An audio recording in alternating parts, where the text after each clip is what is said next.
Game of Thrones. This night needs more money. Chapter 21. On the edge of the chaotic battlefield, Jaime Lannister and Brienne stood back to back.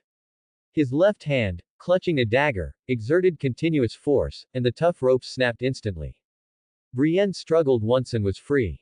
They regained their freedom, but the sight before them left them somewhat bewildered.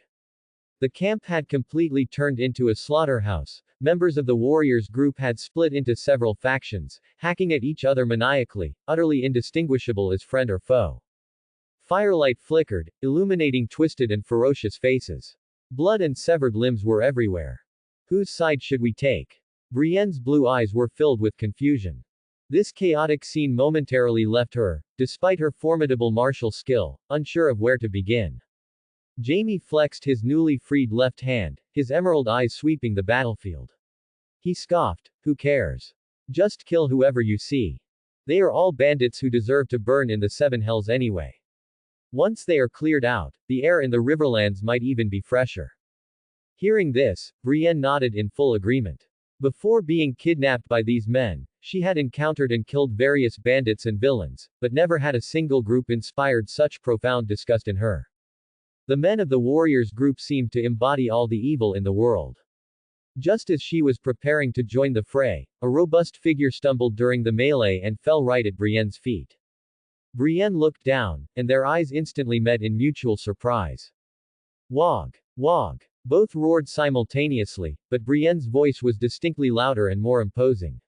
Reacting swiftly, she wrapped her broad arms around the man's throat and executed a rear naked choke.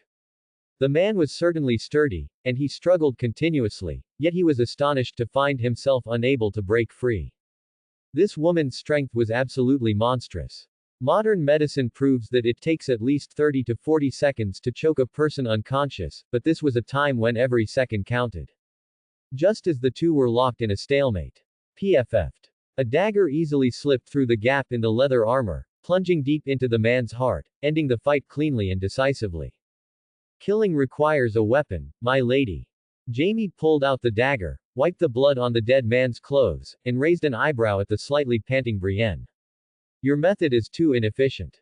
However, in response to his help, Brienne frowned, looking first at the corpse on the ground and then at the dagger in Jaime's hand, her face etched with disapproval. "That is not chivalrous, Kingslayer." She curled her lip, bent down, and picked up the longsword the enemy had dropped. Before Jaime could retort, she let out a loud roar, "Wog!" and charged into the battlefield. Clearly, being bound for all these days had really frustrated her. "TCH. Called Kingslayer," Jaime spat in annoyance. Looking at her retreating figure, he did not rashly follow. Can this woman's mind hold nothing but honor and duty? Talking about chivalry in this hellhole, with these men? Are you kidding me? Just then, a calm voice rang out above his head. "Don't try to be a hero while you're alive, just stay alive, Sir Jaime Lannister." Jaime suddenly looked up and saw that Corleone had climbed up a large tree behind him at some point, looking down upon everything. The firelight cast mottled shadows across his face, obscuring his exact expression, but one could feel the calmness emanating from his bottomless black eyes. "After time has passed, heroes seem a bit foolish, don't they?" Corleone's voice was not loud, yet it carried a strange persuasiveness, as if stating the simplest of facts. Jaime froze for a moment, then scoffed again, his gaze fixed on the shadows in the distance, his voice clear and forceful. "I cannot agree, Lord Corleone. Some things, even if you know they are foolish, know they are impossible, or even know they will cost you everything, there is still a reason why they must be done." Beneath the oak tree, the struggle had ended. Vargo Hoat spat out a piece of flesh, breathing heavily.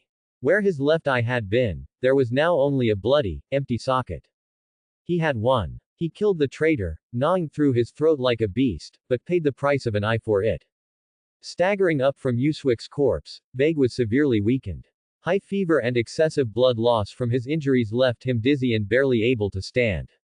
Gazing ahead, the camp was still filled with cries of battle. Everyone was slaughtering each other like maniacs, frantically attacking those around them with weapons. Watching the warriors' group, which he had established single-handedly, descend into self-destruction before his eyes, Vague did not step forward to stop the infighting, choosing instead to turn and leave immediately. In his current state, self-preservation was difficult, he no longer had any strength to quell this rebellion. Vague stumbled toward the edge of the woods, his gaze sweeping the ground until he suddenly spotted his broadsword. Instinctively, he bent down to retrieve it. However, just as his fingertips were about to touch the hilt, a mud-caked boot stamped down on the blade of the broadsword. Simultaneously, a sharp, cold sensation pressed against his neck, forcing Vague's chin upward. As his gaze shifted upward, Vague's remaining solitary eye finally saw clearly. The Kingslayer, Jaime Lannister. This fellow had somehow acquired a longsword, gripping it tightly with his sole remaining left hand and pressing it against Vague's neck. His dirty golden hair was plastered to his forehead, and his emerald eyes held no warmth in the shadows. Although his tall frame was slightly gaunt due to long imprisonment and injury, standing there now, he resembled an insurmountable wall. Vague paused for a moment. Then he grinned, revealing teeth stained red with blood, and mocked carelessly, "Hey, look here, isn't this our honored Sir Jaime Lannister? What, don't you want your other hand either?" As he spoke, his gaze swept over the empty sleeve of Jaime's right arm. He attempted to straighten up and display the authority of his captaincy, but his continuous swaying betrayed his extreme weakness. Jaime stood there silently, clearly catching the fleeting panic in Vague's solitary eye. "I have never met a man as utterly shameless as Vargo Hoat." His voice was steady, yet it sounded like a death sentence being pronounced upon the guilty. "People always curse and say someone belongs in the seven hells, but I truly believe that place was made for you." Hearing this, Vague spat out a mouthful of bloody phlegm, his remaining eye gleaming with malice as he cursed. "You are no better than I am, Kingslayer. You are a traitor, your hands are stained with the king's blood. We are two of a kind. Come on, stab me. I'll wait for you in hell. Perhaps a spot has already been prepared for you there." He roared, attempting to use the curse of mutual destruction to project strength. However, Jaime easily saw through this false courage. Too bad. The eldest son of Castle Rock slowly shook his head, his tone carrying a solemnity and determination bordering on pity. "I am not as dishonorable as you are, Vargo Hoat. Even when facing a wretch like you, I am willing to grant you a chance at fair combat." Then, under Vague's disbelieving stare, Jaime actually took a small step back, removing his foot from the broadsword. "Pick up the sword." Jaime's voice suddenly rose, commanding, "I told you to pick up the sword." Vargo, who had been in a superior position, felt humiliated and immediately roared, lunging forward to grab the heavy broadsword, holding it with both hands. Compared to Jaime, he had no knightly spirit to speak of. As soon as he got the blade, he immediately attacked first. He roared, swinging the broadsword down with a powerful chop. This strike was heavy and forceful. If it landed, Jaime, relying solely on his left hand, would never be able to block it. However, Vargo had lost an eye, and coupled with the dizziness from his high fever, this chop was crooked and off target, missing Jaime by a good half foot. Jaime's reaction was also swift. He sidestepped and glided, his movements concise and efficient, like countless drills over the years at Castle Rock and the Red Keep. He instinctively tried to counterattack with his right hand but immediately realized his mistake, awkwardly thrusting his sword horizontally with his left hand.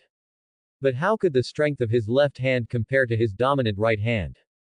Having lost his dominant hand, Jaime's aim was also quite poor. His sword struck Vargo's thick breastplate, and Vargo swung his sword to block. With one eye gone, he couldn't accurately judge the sword's trajectory in combat, and his broadsword missed its mark. Clang! The longsword struck the breastplate with a crisp clang, and Jaime felt a surge of soreness in his left wrist, the blade vibrating violently, almost slipping from his grasp. He had received the most rigorous training since childhood, yet even with his prodigious talent, he now felt incredibly strained, as if he were holding not a sword, but an untamable iron rod. Seeing his attack miss, Vargo roared again, sweeping horizontally. Jaime leapt backward to avoid the blow, but his steps faltered, and he almost tripped. The broadsword whistled past his waist, tearing his clothes, a truly perilous moment. After several rounds of offense and defense, most of Vargo's chops missed, or were awkwardly parried by Jaime in an ungraceful manner. Jaime's counter-attacks were also weak and lacked power, with several potentially fatal thrusts failing due to his left hand's inability to exert force properly. Like Xiahou Dun and Yang Guo, the two of them tangled in a most unsightly struggle. Such clumsy swordsmanship is far worse than even when I was a squire beside Sumner Krakow, a ridiculous thought flashed through Jaime's mind during a parry. Back then, he was young and strong, with both hands intact, every movement as if naturally formed, and even the Sword of the Morning had praised his talent in swordsmanship. But now, two once excellent swordsmen were like two children playing in the mud with wooden sticks. How ironic. While his mind wandered, his hand movements and footwork gradually became more practiced. Vargo, however, was increasingly ravaged by blood loss, high fever, and the sense of imbalance caused by his single eye, due to his severe injuries. After another missed chop, he felt dizzy and unsteady on his feet. Jaime seized the opportunity, swinging his sword directly at Vargo's sword-holding wrist. PFF'd. Blood spurted, but the force was insufficient to sever that ugly right hand. However, it wasn't entirely without effect. Ah! Vargo cried out in pain, the broadsword slipped from his grasp and fell, his right wrist half severed, dangling by flesh and sinew. He himself lost his balance, falling heavily into the mud, splashing filth everywhere. Jaime glanced at the other's right hand, a flicker of regret in his eyes. If his right hand were still intact, that single strike would have definitely severed that hand. He took a gasping step forward, pointing his sword at Vargo's throat with his left hand. The moment of revenge was at hand, yet Jaime only felt an immense calm within him. However, just then, Vargo shrieked, pointing behind Jaime, "That woman, she's going to die." Jaime's heart tightened. Brienne. Reason told him this was a trick, yet instinct compelled Jaime to turn his head to look behind him, but he saw nothing. I fell for it. Sure enough, the moment he was distracted, Vargo Hote suddenly sprang up from the mud, slamming into Jaime's sword-holding left hand. Bang! His left hand was already unsteady, and with the sudden impact, the longsword immediately flew out of his grip, arcing through the air and landing a few steps away. Stupid fool, always a fool. Vargo laughed, pulling a dagger from his boot and repeatedly lunging at Jaime, who, unarmed, could only parry with difficulty, relying on his years of trained footwork. However, Vargo's left hand was also quite agile, and the dagger soon left numerous marks on Jaime's body. Just at this perilous moment, a calm, slightly teasing voice sounded not far away. "I told you before, don't be a hero, Sir Jaime Lannister." The voice made both men, locked in their struggle, pause simultaneously, turning their heads with difficulty to look. Vito Corleone was standing there, his silent Dothraki warrior Yigo by his side. Seeing Yigo, Vargo was instantly overjoyed, screaming at the top of his lungs, "Yigo, my blood rider! Quick! Help me kill this Kingslayer. I'll give you half of Harrenhal's wealth. No, all of it." However, facing his command, the usually loyal Yigo seemed to have not heard him at all, merely standing silently half a step behind Corleone, his face devoid of any expression. The shouts of battle in the distance had mostly subsided, leaving only sporadic clashes of weapons and a certain woman's powerful wog still continuing. The joy on Vargo's face instantly froze, he immediately sensed something was wrong and cursed. "Yigo, you fooled Dothraki mongrel, you dare betray me. I gave you weapons, I treated you as a brother. You ungrateful fool." Listening to Vargo's curses, Yigo did not refute a single word. He simply silently unfastened the steel longsword from his waist, the one Vargo had personally given him. With a flick of his arm, the sword fell freely through the air, accurately embedding itself in the ground before the kneeling Jaime. Jaime gripped the sword, shakily rising to his feet. Watching this scene, immense shock and despair overwhelmed Vargo. He struggled to go forward and stop the other, but suddenly the world spun, and the high fever finally defeated the formidable warriors' group leader. Arriving before Vargo, Jaime looked at his enemy, who was barely able to stand, and took a step forward. Without any fancy moves, relying only on the instinct trained over years, he steadily thrust forward, and the blade smoothly pierced Vargo Hote's throat. All of it, ambition, brutality, hatred, came to an abrupt halt at this moment. Vargo's sole remaining eye was wide and fixed on Jaime. Finally, the light completely faded. His body fell backward, once again, and for the last time, hitting the mud with a heavy thud. Jaime released the sword hilt, letting the longsword remain in Vargo's throat, looking at the corpse at his feet, his face expressionless. In the distance, Brienne's wog, more powerful than any man's, finally ceased. A deep weariness and relief showed in Jaime's eyes as he reached out his left hand and roughly tore off the severed hand, a symbol of humiliation, that had been hanging around his neck. I don't need it anymore. Saying this, he tossed it directly onto Vargo Hote's corpse. Take it with you. Go to the seven hells together. After saying this, he didn't look at the corpse again and turned around. Vito Corleone was quietly leaning against a tree trunk, like an impartial spectator who had watched the entire duel. His face remained expressionless, only his unfathomable dark eyes, sparkling with an indescribable light in the flickering firelight. This wasn't wise, Sir Jaime Lannister. Corleone's voice was calm, with no hint of praise or criticism. You had the chance to kill him directly, but you chose a fair duel, which put you at unnecessary risk. Jaime looked at him, and some of the weariness in his heart seemed to dissipate. He raised a sleeve to wipe the blood splatters from his face, then grinned, a smile that carried the unique pride and confidence of the Lannister family, even a hint of his younger self. Just like when he dueled the Smiling Knight. I will not lose, Vito Corleone. His tone was resolute. Don't forget, I still owe you a bathtub full of gold dragons. And a Lannister always pays his debts. In the early morning, a thin mist began to rise again over the Riverlands road. A heavy smell of blood hung over the camp. The bonfires had long been extinguished, and the sounds of fighting had ceased. Clearly, this long-planned internal strife was over. Already stunned by the sudden battle, and coupled with the indiscriminate slaughter carried out by Yigo and Brienne, two exceptionally powerful fighters, almost none of the Warriors group members involved in last night's melee survived. In the woods, the silent Dothraki quickly moved through the trees, occasionally bending down to scavenge useful items from the corpses. Money bags, weapons, and edible dry rations. His movements were highly efficient, and his face was expressionless, as if he were merely harvesting ripe crops.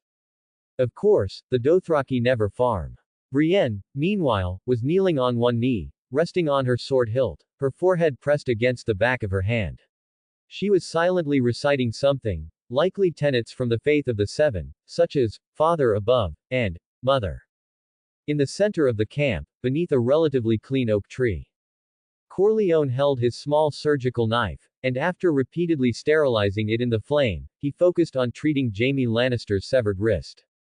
Due to the limited conditions and the menacing presence of the Warriors group earlier, the initial bandaging and treatment had been extremely rough, aimed only at slowing tissue necrosis at the wound and crudely stopping the bleeding. Now, in the rare calm, Corleone could finally employ his true skill. Having gone through the experiment on Vargo Hote, Corleone's mindset had become incredibly solid. Even performing surgery in this entirely unsterile environment, his heart remained completely unfazed. Perhaps some unseen force dictated that Sir Jaime Lannister was not meant to die. After all, the patient had not only rolled in mud after his hand was severed but had also been exposed to filth such as horse urine and feces, yet the wound showed no sign of infection whatsoever. Corleone truly couldn't explain it scientifically and could only attribute it to a miracle of fate. The blade precisely cut through the blackened, putrid flesh, removing the irreparable necrotic tissue. His movements were methodical, exuding a sense of natural grace in every gesture. His expression was intensely focused, seemingly oblivious to the scattered corpses surrounding them. Only one person silently endured the pain. Ah. Ah. Ooh. Hoo-hoo. Jaime's forehead was slick with cold sweat. Even clenching his jaw, he couldn't help but let out exaggerated cries of pain. His other, intact hand was tightly clawing into the dirt beneath him, sand filling even his nail beds. Relax, Sir. Corleone didn't lift his head, his voice as steady as if he were discussing the weather. Your screams are more piercing than a little girl being violated by a Septon. Oh, I almost forgot, Septons don't like little girls. Were you ever harassed by a Septon when you were young, Sir Jaime? Heavens, look at what I'm saying. You are the eldest son of Tywin Lannister. Castle Rock belongs to your family. Who would dare? Shut up, Corleone. Seeing Corleone continually mock him while cutting into his flesh with the knife, Jaime hissed a breath through his teeth and let out a low growl. This man was practically a chatterbox. How had he not noticed it sooner? Since the knife isn't cutting you, of course you can stand there and make sarcastic remarks. Why don't we switch places and try? Ah. Jamie habitually retorted, trying to use sarcasm to fight the pain. However, Corleone brought the knife down again, the timing perfectly precise. Indeed, Esser. Neatly slicing off a small piece of rotten flesh, Corleone did not mock him this time but praised him sincerely. To endure this kind of pain without anesthetic, and not even pass out from it, I must say, you truly are a hard man. At least much harder than that Vargo Hote. Hearing this, Jamie, who had been grimacing in pain, suddenly smiled happily. Having his hand chopped off by Vargo Hote was arguably the biggest loss he had ever suffered in his life. Hearing Corleone say he was stronger than his opponent made him feel immensely better. Neither man spoke again, and the surgery continued amidst the silence and the occasional cries of pain. After the last bit of decayed flesh was removed and the wound was perfectly stitched, Corleone cleaned it again with boiled water and clean cloth, then applied honey and performed the final bandaging. His movements were gentle and professional. Finally, he skillfully tied a rather delicate bow over the bandage. The scene, originally filled with tragedy and pain, instantly took on a touch of absurd humor. Jamie stared at the incongruous bow on his wrist, his strange expression evident despite the sweat covering his face. Nevertheless, he managed a grin, though the smile looked somewhat strained. Your medical skill is simply astonishing, Corleone.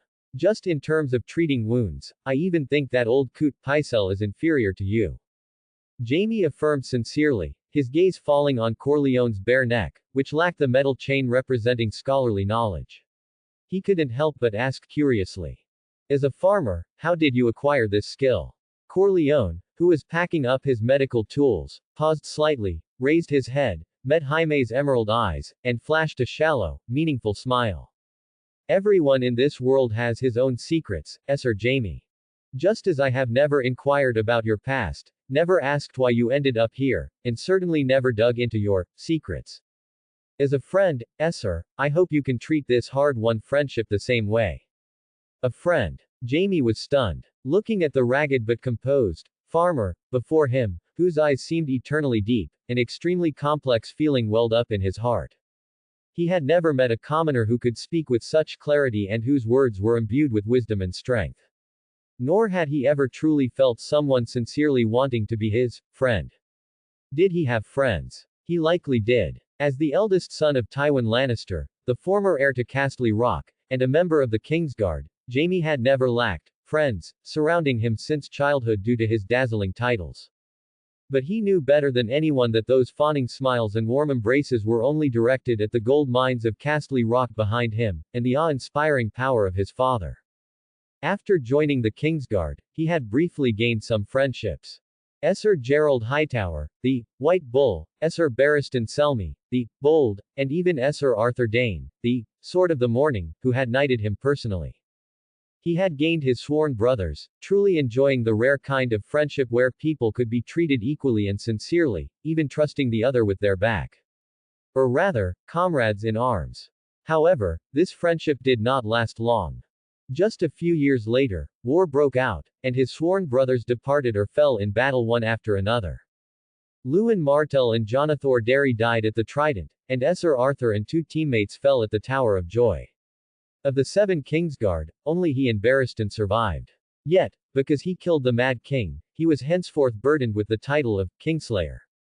Since then, Barristan refused to associate with him, even publicly leading the charge to call Jamie the Kingslayer, severing the last thread of comradeship between the 2 White Cloaks.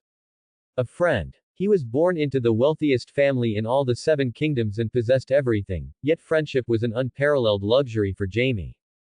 And now, in this place permeated by the stench of blood and feces, a low-born, unknown farmer doctor was looking at him with those bottomless black eyes, calmly requesting an equal friendship. This was too absurd, wasn't it? Vito Corleone. Jamie opened his mouth, looking at the other man seriously. Exhausted in body and mind, he managed a smile that was not handsome but sincere enough, and then extended his remaining left hand. Allow me to introduce myself. Jaime Lannister of the Kingsguard. You can call me Vito, my friend. The farmer and the knight clasped hands firmly, symbolizing a friendship achieved that transcended class and past grievances. Corleone and Jamie exchanged a smile, but they were quickly interrupted by the sound of a fierce argument nearby. Both looked over simultaneously, only to see Brienne and Yigo arguing endlessly around a man who had collapsed on the ground. The man was strongly built and noseless, and his chest had a faint rise and fall, clearly indicating he was not quite dead. I hit him first. Brienne straightened her burly frame, her voice filled with undeniable conviction. I smashed his collarbone with my sword hilt. This caused him to lose the ability to fight, so the right to execute him should belong to me. Across from her, Yigo folded his arms and countered stiffly, incorrect. With your attack, he only staggered. It was I who came from behind and struck him here with the knife hilt. Just one knock. He made a gesture, pointing to Rorger's back of the head.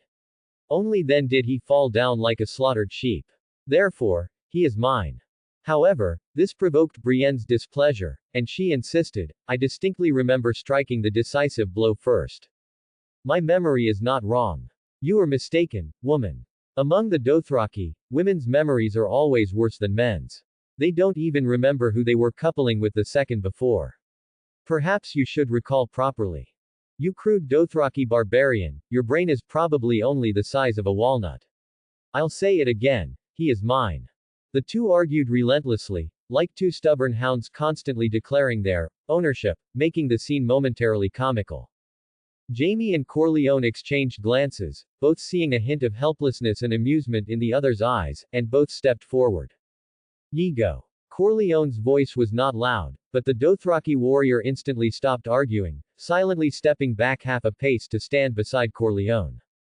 Jamie walked over to Brienne and gently pressed her tensed arm with his left hand, but she immediately shook him off. I clearly hit him first. According to the knight's code, the right to dispose of him should be mine to decide. Hearing this, Corleone had originally intended to concede the man to her and dismiss this trivial matter, but when he clearly saw Rorger's appearance, his eyes flickered slightly. This man. He spoke, his voice very calm, please hand him over to me. He is very important to me and played a significant role in our previous operation. Jamie looked at Rorger with some surprise, raised an eyebrow, but immediately turned to Brienne and advised, give him to him, Brienne. He saved our lives. Brienne sharply turned her head back, seemingly wanting to retort, but her gaze fell upon Jaime's bandaged stump, tied with a ridiculous bow, and the words she was about to speak were swallowed back. Seeing this, Corleone bowed slightly in thanks, then instructed Yigo, take him. We need him alive. Yigo did not question him, tossing the sturdy Rorger onto a horse's back like a sack of grain, the action rough but effective. It is time to set off. To diffuse the tense atmosphere, Corleone clapped his hands with forced ease, half-jokingly saying, we still need to return to King's Landing soon to collect my reward of a bathtub full of gold dragons. Jamie also laughed, but his smile quickly faded as he looked at Corleone, asking curiously, so, Vito, how do you plan to get me through the blockade of northern soldiers that lies ahead? You should know, we are between Riverrun and Harrenhal, right under Roose Bolton's nose. There are at least several thousand northern soldiers ahead of us. Before Corleone could answer, Brienne stubbornly interjected, carrying a hint of disdain, I will take you back to King's Landing, Kingslayer. If necessary, I will carve a path with my sword, because this is my mission. She spoke with righteous conviction, as if trying to assert her ownership over Jamie. However, Corleone merely glanced at her indifferently. One person against several thousand northern soldiers. That is very courageous, lady. But unfortunately, I don't think you have the ability. Relying solely on personal valor, we probably wouldn't even make it 5 leagues. But Brienne regarded this well-intentioned reminder as a provocation and retorted sharply. At least I can swear to guarantee the Kingslayer's safety with my life. I would never trust a man whose mouth is full only of profit and gold dragons. Hearing this, Corleone's gaze sharpened.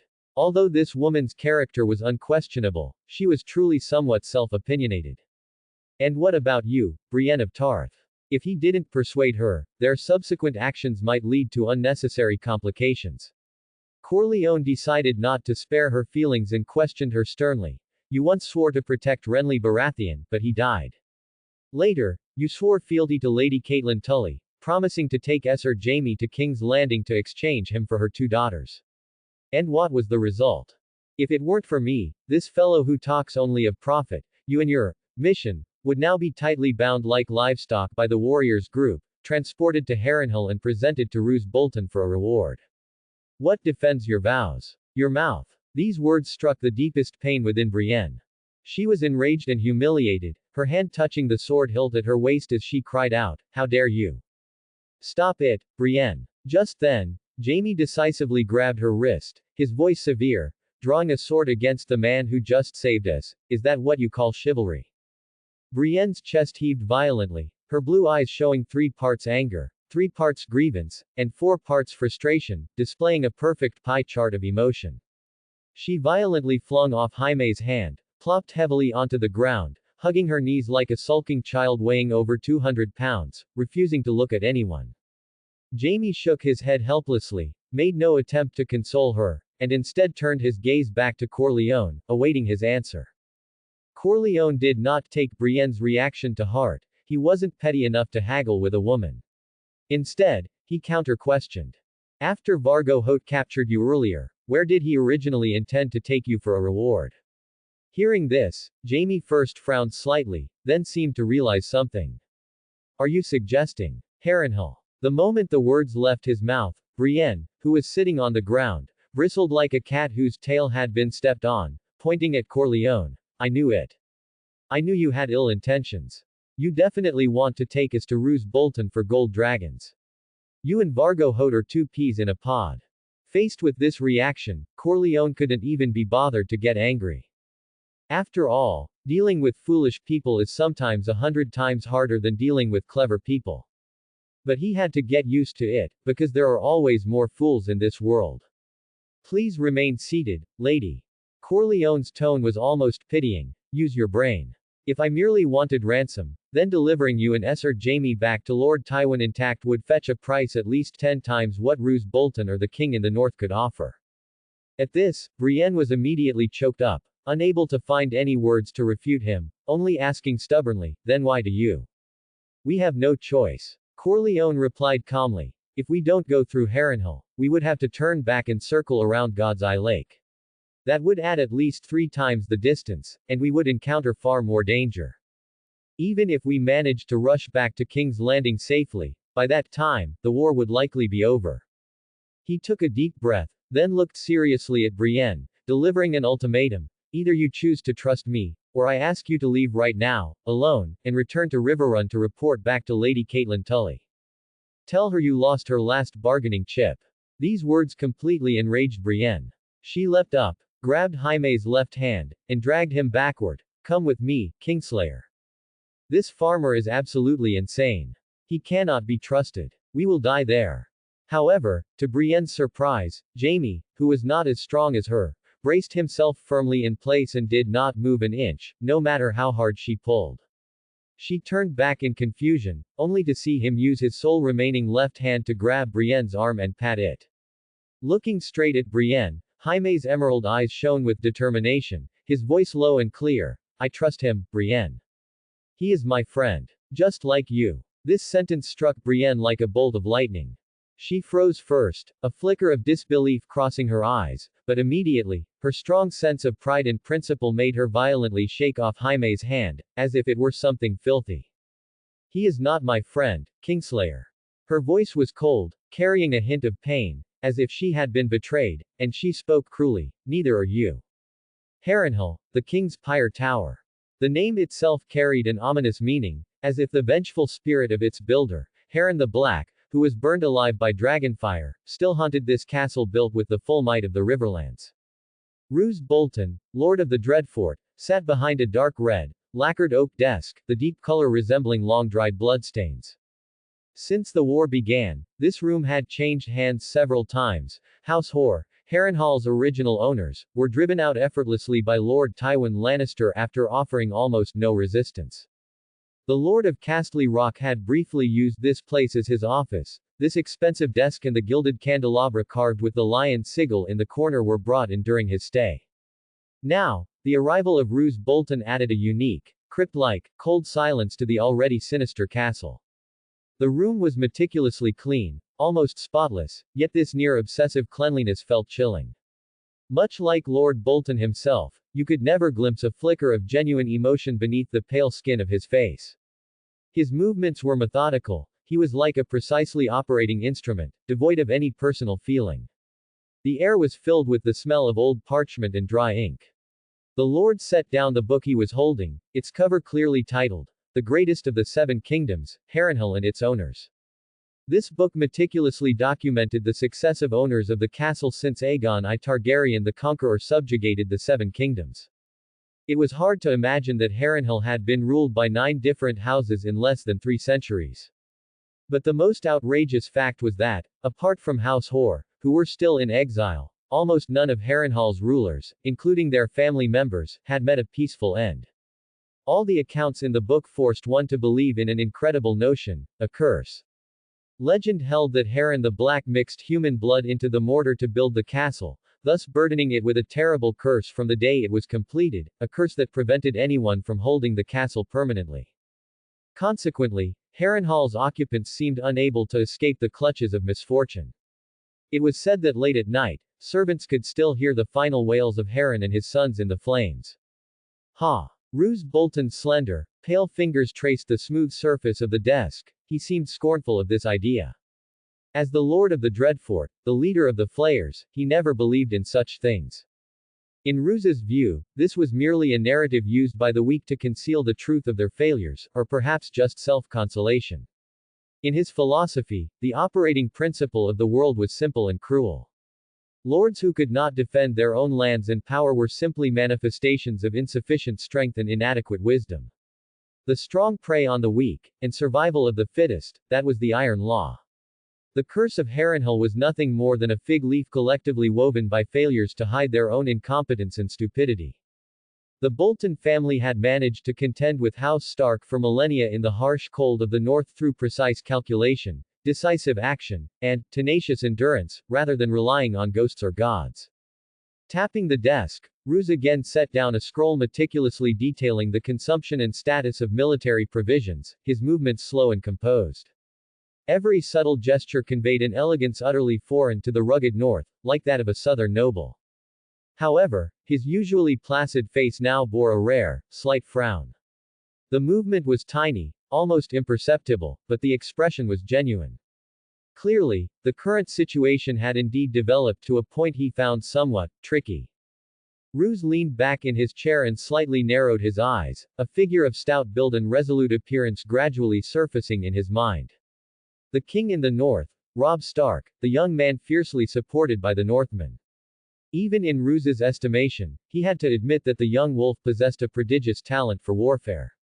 He was daring in strategy, decisive in command, and had won battle after battle since marching south, suffering almost no defeats. His momentum was so strong that it even gave people hope of overthrowing Baratheon rule. But his talent was confined solely to the battlefield. After all, no one expected him to unilaterally break the marriage pact made with Walder Frey for the sake of an insignificant woman. This was not just treachery, but political suicide. No, not just politically, but militarily and strategically as well. House Frey controlled the Twins, the most critical crossing point of the Green Fork. Losing the support of House Frey meant the Northern Army's logistics and communications were choked off. This foolish action had forcibly pushed a powerful potential ally to the opposing side, causing strategic damage far more profound than losing a single battle. Roose Bolton racked his brain but could not fathom what had driven Robb to such a chaotic maneuver. It was sheer self-sabotage. After all, Moat Cailin was currently occupied by a bunch of Ironmen, those bandit-like figures, who were firmly lodged like a venomous wedge on the only overland route connecting the north and the south. If Robb Stark had not gone too far, they could have relied on the prosperous twins for some support, but now, all the northern forces had become virtually isolated, completely cut off from their homeland in the north, Roose Bolton included.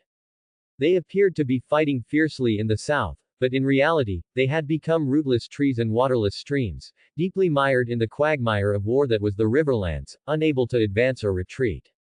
The feeling was like being trapped in an exquisite coffin, Though safe for the moment, the air was slowly growing thin. The king in the north was winning every battle but was losing the war. Add to that Catelyn Tully, the foolish woman blinded by maternal love, she had privately released Jaime Lannister. The most valuable captive in all 7 kingdoms, the best bargaining chip the Northmen held for any negotiation with Tywin Lannister. House Stark certainly produced talent. Thinking of the Kingslayer, Roose Bolton opened his eyes, gently kneading his throbbing brow with his fingertips. He had not dispatched Vargo Hoat and his warriors group to pursue Jaime, yet the man had taken it upon himself to lead his men out of the castle without even notifying him.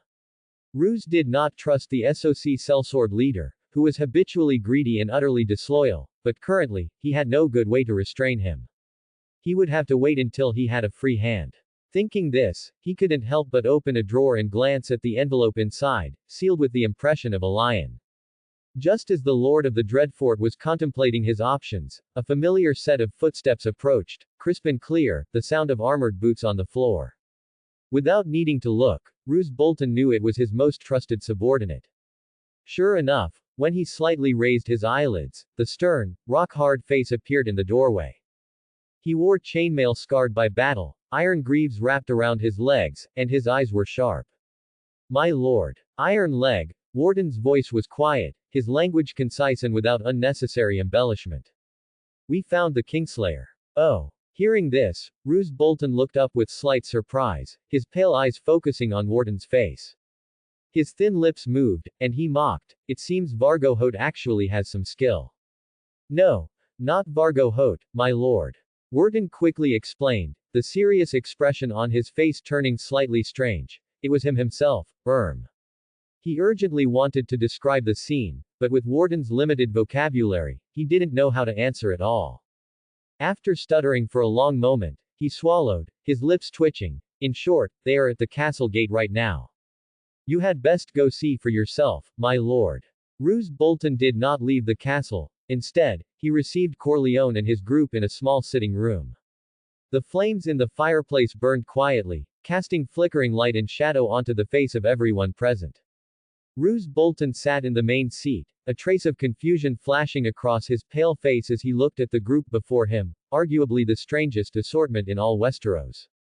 At the same time, he understood why even Warden had shown such a peculiar expression when reporting to him. A woman more imposing than a man, wearing stained armor, ugly and flat-chested. Next to her sat the Kingslayer, Jaime Lannister. The Kingsguard member currently looked quite wretched, his golden hair grimy and plastered to his forehead, his once handsome face drawn and weary, and his right hand gone from the wrist, wrapped in gauze tied with a bow. Although he was down on his luck, at least his life was safe, which allowed Roose Bolton to breathe a sigh of relief. His gaze shifted to the dark-skinned Dothraki warrior. Bolton recognized him as one of Vargo Hoat's men, whose eyes constantly scanned his surroundings even while eating. But the most noticeable person was the fourth one. Roose Bolton's gaze finally settled on Corleone. The man's ragged clothing was indistinguishable from that of a common farmer, even bearing mud splatters and blackened bloodstains. He sat there quietly, yet his posture was unusually relaxed, even, possessing an elegance that sharply contrasted with his appearance.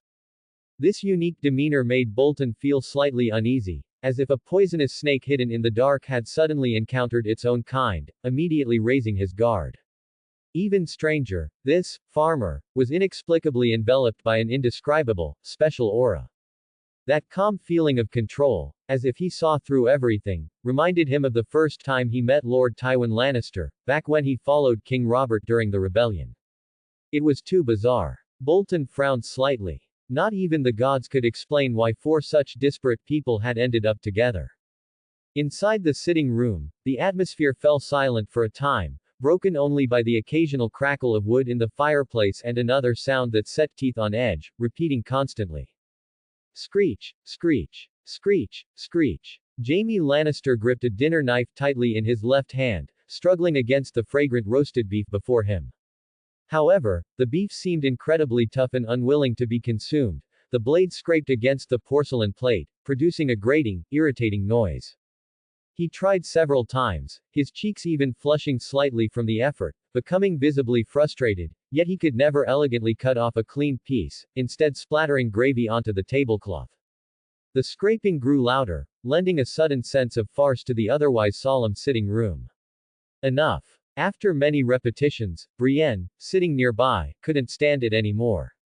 She picked up her fork and firmly held down the piece of beef on Jaime's plate, providing him with a solid anchor point. Thank you, not friend. Jaime politely tilted his head, his tone flat, but deliberately emphasizing the last three words. Clearly, he was still brooding over Brienne's previous statement defining their relationship. However, thanks to her, he was finally able to eat smoothly. He cut off a small piece of beef and put it into his mouth. The long mist, tender, and juicy texture burst on his taste buds, mixed with the simple seasoning of black pepper and salt. It was an unparalleled delicacy for a traveler who had subsisted on hard bread and salted meat for so long. Jaime couldn't help but squint his eyes slightly, savoring the flavor. Bliss. His appearance, completely immersed in the satisfaction of the food, made the constantly observant Roose Bolton even more perplexed. This was certainly not the demeanor a captive in enemy territory should have, nor did he act like a cautious fugitive. If I recall correctly, Sir Jaime. Roose finally couldn't resist speaking up to remind him, we are, theoretically, still in a state of hostility. Lord Edmure Tully has offered a massive reward of 1,000 gold dragons for your capture. Yet you not only swagger into Harrenhal but also comfortably enjoy the food I provide, as if you were out on a picnic. Is this not showing a bit too much disregard for me? Hearing this, Jaime did not immediately reply. Instead, he used the small knife to lift the entire piece of beef and began tearing at it with his mouth. After all, if Corleone's plan failed, he should at least enjoy a few good meals first. Are you going to take me back to Harrenhal for the reward, Lord Bolton? Chewing mouthfuls of beef, Jaime countered. If you intend to do that, you can call men to tie us up right now. But I suspect the 1,000 gold dragons reward might not be paid in full. Saying this, he raised his right arm and waved it in front of Roose. See. Your hostage is no longer complete. These words were both a statement of fact and a probe. Jaime feigned indifference, but secretly observed the changes in the other man's expression. The warning Corleone had given him on the road echoed in his mind. Remember, Jaime, Roose Bolton is an extremely utilitarian man. The more aggressive he acts, the more it means he is weighing his options and waiting to be bought. What he truly wants to discuss is not what he can get for handing you over to Robb Stark, but the greater benefits he hopes to gain from your father. Sure enough, Jaime's arrogant attitude did not anger Roose. He did not even directly answer the question about the reward. Instead, he leaned slightly forward, trying to add a sense of pressure to himself, and threatened. The pain of losing a hand does not seem to have dulled your sense of humor, Sir Jaime. Perhaps I could chop off your other hand and send it to Robb Stark. I imagine he would be very happy to see this special gift, considering your nephew, or son, beheaded his father. At these words, even with Corleone's prior warning, Jaime still felt a surge of anger. He gripped the small knife and stabbed it into the table with a clang, his green eyes staring fiercely at Roose. Don't force me to cut out your tongue, Roose Bolton. The men of the warriors group are your subordinates, are they not? They chopped off my hand. When I return to King's Landing, I can easily tell my father that it was all done at your instruction. Ha ha. Hearing this, Roose Bolton only gave a cold laugh. I could also send your head back to King's Landing separately. I hope you would still be able to babble in front of Lord Tywin then. At this statement, the atmosphere instantly grew tense and confrontational. Wharton, standing behind Roose, involuntarily gripped his sword hilt, and Brienne and Ego simultaneously tightened their grips on their small knives. Just as the tension between the two sides reached its peak, a voice perfectly timed suddenly rang out. Please forgive Sir Jaime's loose tongue, Lord Bolton. After all, you truly cannot expect a person who has just undergone a massive change to maintain too much rationality, can you? The voice was not loud, even somewhat low and hoarse. It flowed out slowly and clearly, every word sounding carefully considered and carrying significant weight. As the words finished, Roose Bolton's gaze abruptly shifted from Jaime to the farmer, who had been sitting quietly on the side, having just finished his meal and now elegantly wiping the corner of his mouth. From the moment he entered, this man had displayed a composure that clashed with his ragged clothes, yet in Bolton's deeply ingrained sense of hierarchy, this could not change the man's low birth. Why would a farmer dare to speak up at such a time, interrupting the conversation between him and Jamie? He glared at Corleone, then looked at Jamie, only to see the latter seem to sigh in relief and casually say, "Forgive me, I have been too tired lately. For what follows, please discuss it with my personal advisor, Lord Vito Corleone. He is authorized to represent my interests fully." Having said this, he adopted a posture suggesting, "I am too lazy to deal with these troublesome matters," and refocused on struggling with the beef on his plate. Personal advisor. This declaration instantly gave Roos a feeling of absurdity. He almost believed the Kingslayer had developed hysteria after suffering such a massive shock. A farmer, authorized to fully represent the eldest son of Castley Rock. What a joke. His gaze was sharp as a knife, as if trying to peel away Corleone's ragged outer garment, convinced the man was most likely a charlatan. Yet, under Roos's scrutinizing gaze, Corleone had just finished his simple post-meal cleanup. The clean linen napkin was gently placed on the table, every movement deliberate, precise, like a ritual. Next, he slightly adjusted his posture, leaning back in a tactical recline against the chair back. Corleone's body sank into the broad shadow of the high-backed chair. The flickering firelight from the hearth could only illuminate the area below his waist, while his upper body, especially his face, was largely concealed in the deep shadow. Only his pair of pitch-black eyes calmly observed the world outside. The entire sitting room seemed to fall silent abruptly, and Roos felt his own breath hitch slightly. He stared at the man in disbelief, astonished to find that the aura emanating from the figure hidden in the shadows was rising at an alarming speed, subtly beginning to suppress him, the Lord of the Dreadfort. This was absolutely not something a farmer could possess. This was the presence cultivated by those who have long held high positions. This is impossible. Roos's heart was churning with shock, but after 3 silent exclamations, he still desperately maintained a calm expression. Only his pale pupils were contracting uncontrollably. In the shadows, the corner of Corleone's mouth, hidden in the darkness, turned up in a nearly imperceptible smile. This was exactly the effect he wanted.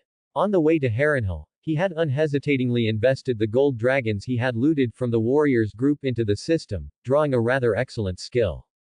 ALV2. Similarly, there was no skill description, but judging from the literal meaning, it was clear enough. Dignity LV2.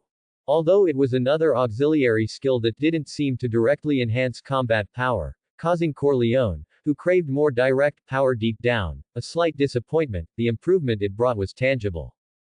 Aura. This kind of thing is mysterious and intangible, unseen and untouchable, yet it truly exists. It often plays a decisive role in negotiations and dialogue, achieving effects that might even far surpass the slaughter of thousands of troops on a battlefield. Sometimes, a person can be penniless and ragged, but his mere presence can inexplicably command conviction, making those around him willing to follow and even die for him. This is the immense, non-material advantage brought by aura, especially for Corleone, who currently lacks any power or background. The blessing of Dignity LV2 was causing this marvelous transformation in him. It was not created out of thin air, but rather magnified and manifested the knowledge derived from modern society, the calmness honed by life and death trials, and the confidence gained from strategic planning, all of which were inherent in him, in an unprecedented way. He was still wearing the same ragged linen clothes stained with mud and dried blood, but in everyone's eyes, the sense of steady control emanating from Corleone inwardly subtly surpassed that of nobles who relied on fine clothes and titles, carrying an ease that even some kings lacked. This internal upheaval was directly reflected in his most subtle gestures and words. At this moment, Corleone's every word and action made those who heard him involuntarily believe and consider the weight of his speech. If he had possessed this dignity when dealing with the warriors group before, many of his plans would have certainly gone much smoother. Lord Bolton. Corleone paused slightly, and Roos Bolton could even feel that the gaze from the shadow seemed to pierce the darkness, locking firmly onto him. That gaze was not fierce, yet it made Bolton, who was accustomed to being revered, feared, or flattered, feel an extremely subtle sense of unease. It was as if he had been openly offended, yet he had no choice but to be fully alert in response. He couldn't help but adjust his sitting posture, his expression becoming focused as he concentrated on listening to what the other party would say next. "I am a person who enjoys making friends. Admittedly, you are loyal to the king in the north, and your relationship with Sir Jamie is currently hostile, but I believe that no one in this world easily rejects friendship. Corleone spoke in a steady tone, enunciating every word. However, similarly, I also believe that true friendship does not come from gifts or begging, but is born from equal exchange, a mutual, clearly visible, and mutually beneficial, common interest. I do not deny that. Ruse looked at Corleone seriously, his tone earnest, clearly having truly placed Corleone in a position of equal dialogue with himself. In the strictly hierarchical Westeros, it was almost unbelievable for an earl to engage in an equal dialogue with a farmer. This was the effect of dignity LV2 layered upon Corleone. Therefore, my lord, Corleone continued, Sir Jamie and I came here not to beg for your protection and mercy, but to discuss a friendship that would greatly benefit both of us. If you do not object, I can elaborate on how to take the first step in establishing this friendship. He tossed the question back, which was both a sign of respect and a further probe. Although, judging from the progression of the original plot, the Lord of the Dreadfort very easily sided with Tywin, acting decisively and ruthlessly, leaving almost no room for mercy. But Corleone knew well that Ruse's ambition was far more complex than it appeared on the surface. Sure enough, Roose Bolton did not answer immediately, but stared at the shadow enveloping Corleone, as if trying to pierce the darkness and see what intentions this farmer truly harbored. Unfortunately, the other party seemed confident, and he could not discern anything at all. After a long while, Roose finally spoke softly. I am listening intently. This was not just a polite formality, but a very clear signal. It represented the formal beginning of fair negotiations between the two parties, even if this fairness was built upon completely asymmetrical military strength. But Corleone had leveraged the charm of language and his personal aura to secure this opportunity for fair dialogue. Having achieved the initial breakthrough, Corleone's face, hidden in the shadows, still revealed no expression, he merely slowly extended one finger. The first is a gift, full of sincerity. A gift. Roose narrowed his eyes slightly, displaying an expression full of amusement. That's right, a gift. Corleone repeated, explaining in a confident tone, Vargo Hoat, and his warriors group. They are entrenched at Harrenhal, nominally loyal to the king in the north, yet they are plundering the riverlands extensively and flaying innocents, ruining your reputation. They are like leeches attached to your robes, constantly sucking blood, and capable of turning against you at any moment. Roose countered, but I rather like leeches. Hearing this, Corleone knew the other party was not lying, as the original description stated that this man was very fond of leech therapy. As the name implies, it involved periodically placing leeches on his body to suck blood, which he believed would cleanse internal impurities and promote longevity. As a professional doctor, my lord, I must remind you. Corleone's expression remained unchanged as he calmly replied, occasionally using leeches to cleanse the impure blood inside is indeed a good method, but I fear that one day they might grow strong and refuse to let go of the skin. At that point, even if you have enough strength to remove them, you might lose a layer of skin. His reasoning was clear, and his tone remained that of an unquestionable declarative statement. And through our efforts, this group of leeches has been removed, clearing a potential internal threat for you in the future. This is the first gift I bring to you.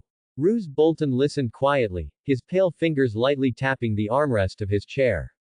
Then, he responded with his characteristic cold voice. Oh. According to your words, I should indeed thank you properly, Corleone.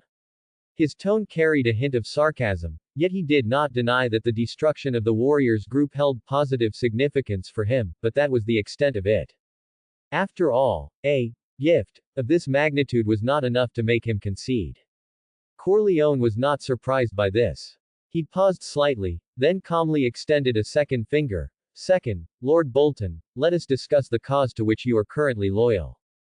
The king in the north, Robb Stark. When Corleone uttered the name, he showed neither reverence nor disdain, as if merely analyzing an object.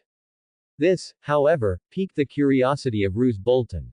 He sat up straight, eagerly anticipating what evaluation of his liege he might receive from the farmer. It must be admitted that he is young and brave, like a newly crowned direwolf on the battlefield, and has indeed won many victories since marching south. However, a true king requires more than just martial prowess on the battlefield. Corleone's voice gradually deepened, becoming full of conviction. Even if he wins every battle, I dare assert that the Northmen will never win this war. This tone of certainty astonished everyone present. After all, the Northern army was currently formidable, having seized most of the riverlands with the help of House Tully. It was rumored that Robb Stark was already planning to gather his forces and launch a full-scale assault on the Lannister stronghold, Castle Rock. Your words are baseless, farmer. Brienne, who had sworn allegiance to Catelyn, immediately snorted and retorted in front of everyone. Since marching south, the king in the north has not suffered a single defeat. Everyone knows that defeating the Lannister is only a matter of time.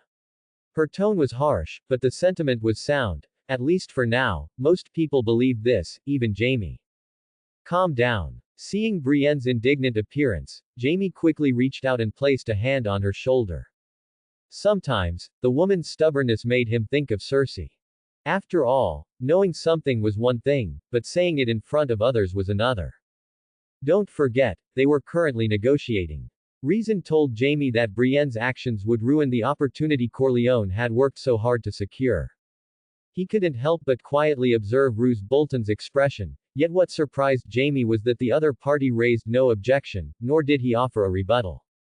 There is reason behind my words, my lords. All of this seemed to be within Corleone's expectations. The corner of his mouth lifted slightly, as if Brienne's impulsive outburst hadn't bothered him at all. I have 3 reasons. He held up 3 fingers and continued his serious analysis. First, he unilaterally tore up his marriage contract with House Frey for the sake of a woman. This is not only an act of betrayal but also personally cutting off his most vital supply line and ally. Second, he is currently far from his base in the north, mired in the Southern War, yet he allows the Riverlands, his theoretical ally, to be ravaged by warfare, exhausted by constant fighting, and unable to provide stable support. His great army is now like a rootless arrow. Though sharp, it is uncertain where it will ultimately fly, and it is highly likely it will eventually break in his own hand. Third, and most importantly, Corleone leaned forward slightly, his dark eyes exposed in the candlelight, staring unflinchingly into Roose Bolton's eyes and stating word by word, "Our king in the north does not seem to be as just as his father." Hearing this, Roose Bolton's eyelid twitched. These seemingly disrespectful words had genuinely struck a chord deep within him. Although House Bolton had submitted to the Starks centuries ago, their ambition had never ceased, until Eddard Stark inherited the title of Lord of Winterfell. No matter how stubborn or even foolish Roose thought the Warden of the North was, there was not a single person in the entire 7 kingdoms who was not sincerely convinced by Eddard Stark's justice and character. Sometimes, Roose had thought more than once that ruling under such a lord was not bad at all. At least they didn't have to worry about being exploited or even betrayed by their liege. So much so that Roose had devoted himself to raising his eldest son, pouring his heart into training him to be like Eddard Stark, but unfortunately. Your words are somewhat excessive, Lord Corleone. However, even if he inwardly agreed with Corleone's assessment, he could not show it. After a moment of silence, Roose's rarely expressive face still gave nothing away. He merely responded flatly, as if defending a principle that had nothing to do with him, "We fight for honor."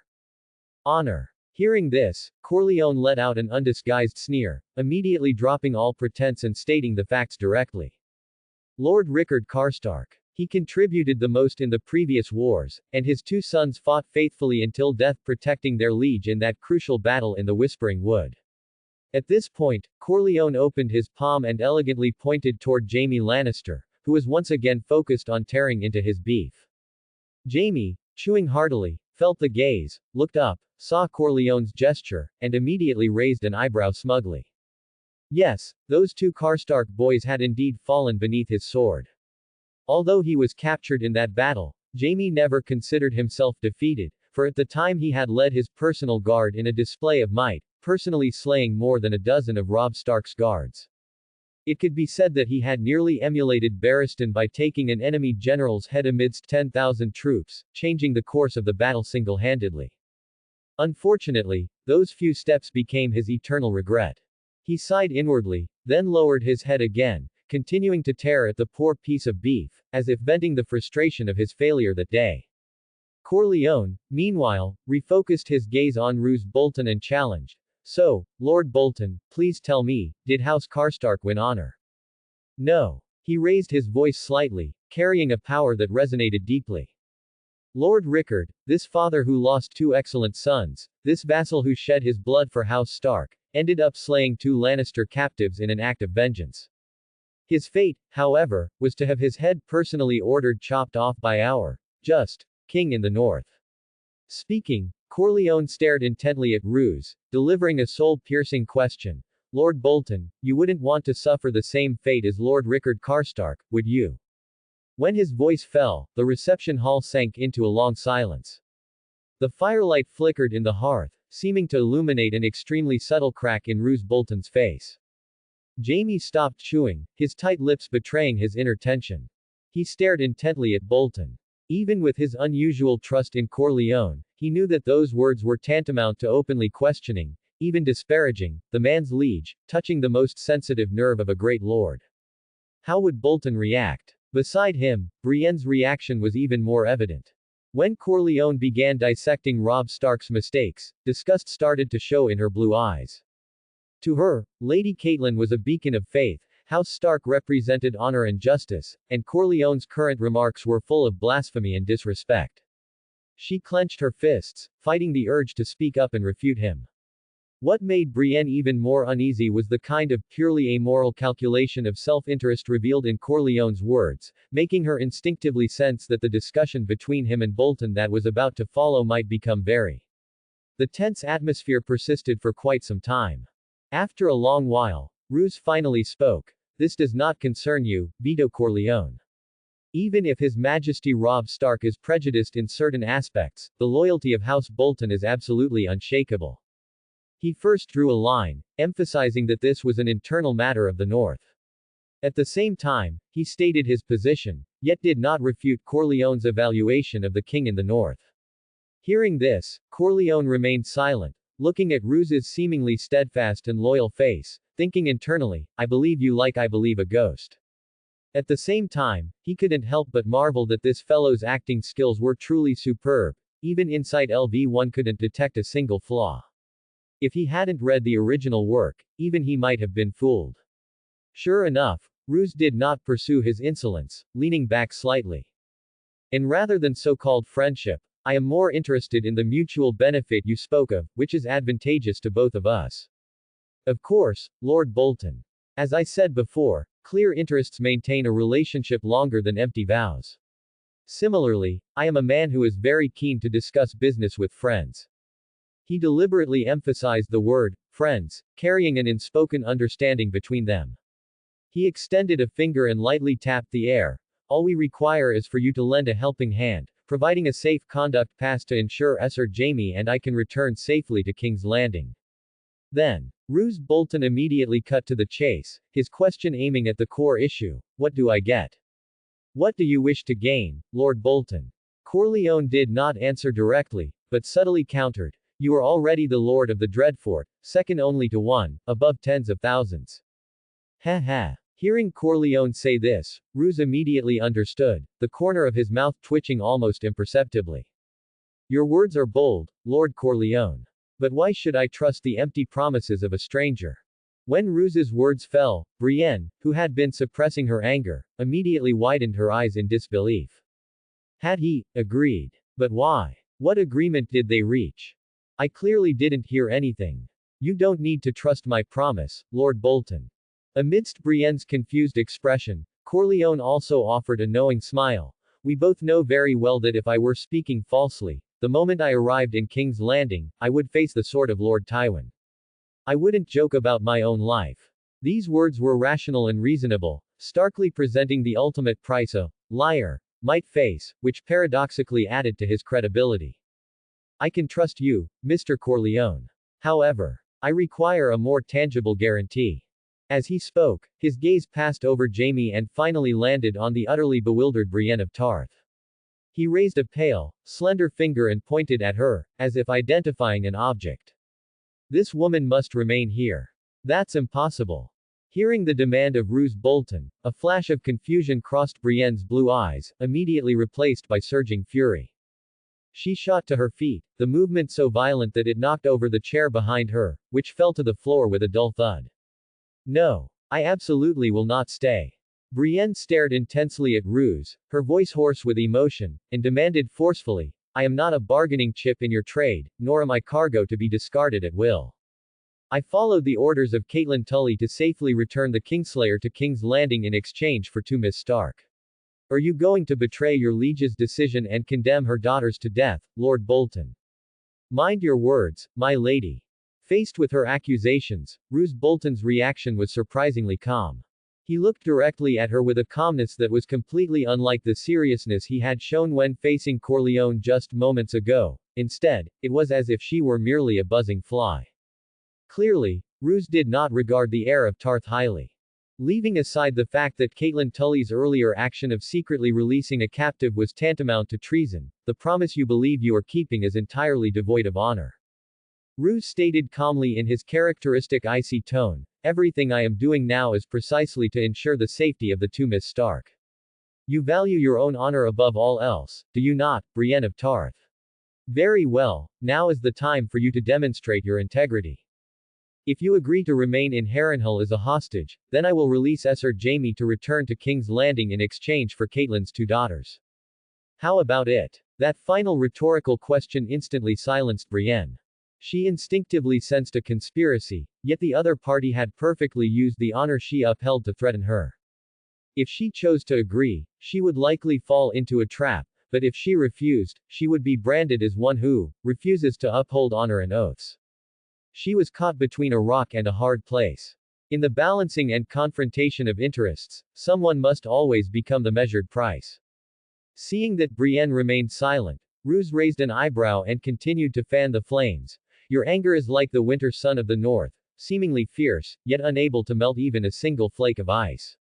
Let me tell you the truth, Miss Tarth, no matter how angry you are or how unwilling you are to accept reality, you cannot change the decision reached between myself and Corleone. Hearing this, Brienne's body trembled violently, as if she had suddenly understood something. She turned her gaze to the side, where Corleone, hidden in the shadows, remained silent throughout, showing no intention of speaking at all. He had clearly acquiesced to Roose's actions. Just as expected, Brienne was instantly consumed by rage. This vile, cunning, and dishonorable farmer was engaging in a naked exchange of interests with Roose Bolton. And she was the only chip in this transaction to be casually discarded, ensuring that Jaime Lannister, the truly valuable captive, could be safely returned. I knew it. Believing she had figured out the crucial point, she gnashed her teeth and accused furiously. Open your eyes and look, Kingslayer, this is the friend you trust. Using my freedom to buy your safety, this is the deal he planned long ago. Before she could say more, Roose waved his hand lightly, and Worden immediately stepped forward with two guards to seize Brienne's broad arms. No. Seeing this, Jaime next to her nearly slammed his hand down on the table and stood up.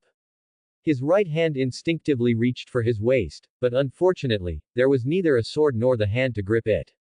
He froze for a moment, his breathing immediately grew heavy, and he glared fiercely at Worden and the others, feeling a surge of blind rage within him. Admittedly, Brienne could be frustratingly stubborn, and they had quarreled often, but throughout their journey, this woman's loyalty and noble character had earned his profound admiration. Sometimes, Jaime even felt that she was exactly like his younger self. But now, was her freedom to be traded for his own? No. Jaime absolutely refused. The naive, upright youth had been killed by his own hand the moment he swung his sword at the Mad King Aerys. How could he allow a scene so familiar to happen before him once more? But just as Jaime resolved that he could not let them take Brienne, even if he had to fight for his life, his peripheral vision caught Corleone in the shadows. He remained concealed in the darkness, his gaze as calm as an ancient deep well, devoid of any panic or guilt, holding only the composure of one who saw everything. In a daze, Jaime saw Corleone's hand beneath the table depress very slightly. The subtle movement was so fast that one might have thought it an illusion. In his mind, the words Corleone had spoken to him instantly echoed, "Trust me, my friend." Taking a deep breath, a tremendous sense of powerlessness seized Jamie. He loathed the feeling of handing his fate over to another, but he knew even better that, at this moment, impulsive action would only cause the situation carefully constructed by Corleone to collapse. I have staked everything, Corleone. Jaime's throat bobbed. He gave Corleone a deep look, pondering inwardly, please, don't let me down. Who tilde tilde. After an intense internal struggle, Jamie finally sat down slowly, managing to force a smile toward Brienne with difficulty. Be patient, Brienne. Trust me. These words, falling upon Brienne's ears, sounded like a final judgment. It was no longer the encouragement of a comrade from their journey, but the false reassurance of a victor after discarding a chess piece. Jamie gazed at her, sensing that the light of confidence shining in the eyes of this perpetually passionate woman was slowly extinguishing, replaced by utter disappointment. That look seemed to say, I misjudged you, Kingslayer. The look nearly broke Jaime's heart, yet Brienne did not perceive his inner turmoil. She only turned her head toward the shadow where Corleone stood, leaving him with a final statement. You will burn in the seven hells, Vito Corleone. The gods will not forgive such an act. You will spend the rest of your days in regret and shame. Having said this, she ceased all further futile resistance. She straightened her back, which was broader than many men's, and like a true knight, she walked with heavy steps, resolutely leaving the reception hall under the escort of several northern soldiers. The door slowly closed, emitting a dull boom, as if sealing off the last shred of trust she held for her companion. Brienne departed, and the hall fell into a brief silence. Jamie suddenly grabbed the wine cup from the table and gulped down the full measure of cheap wine, as if attempting to drown the irritation and guilt in his heart with the sour liquid. Roose Bolton's gaze returned to Corleone in the shadows, and he remained silent.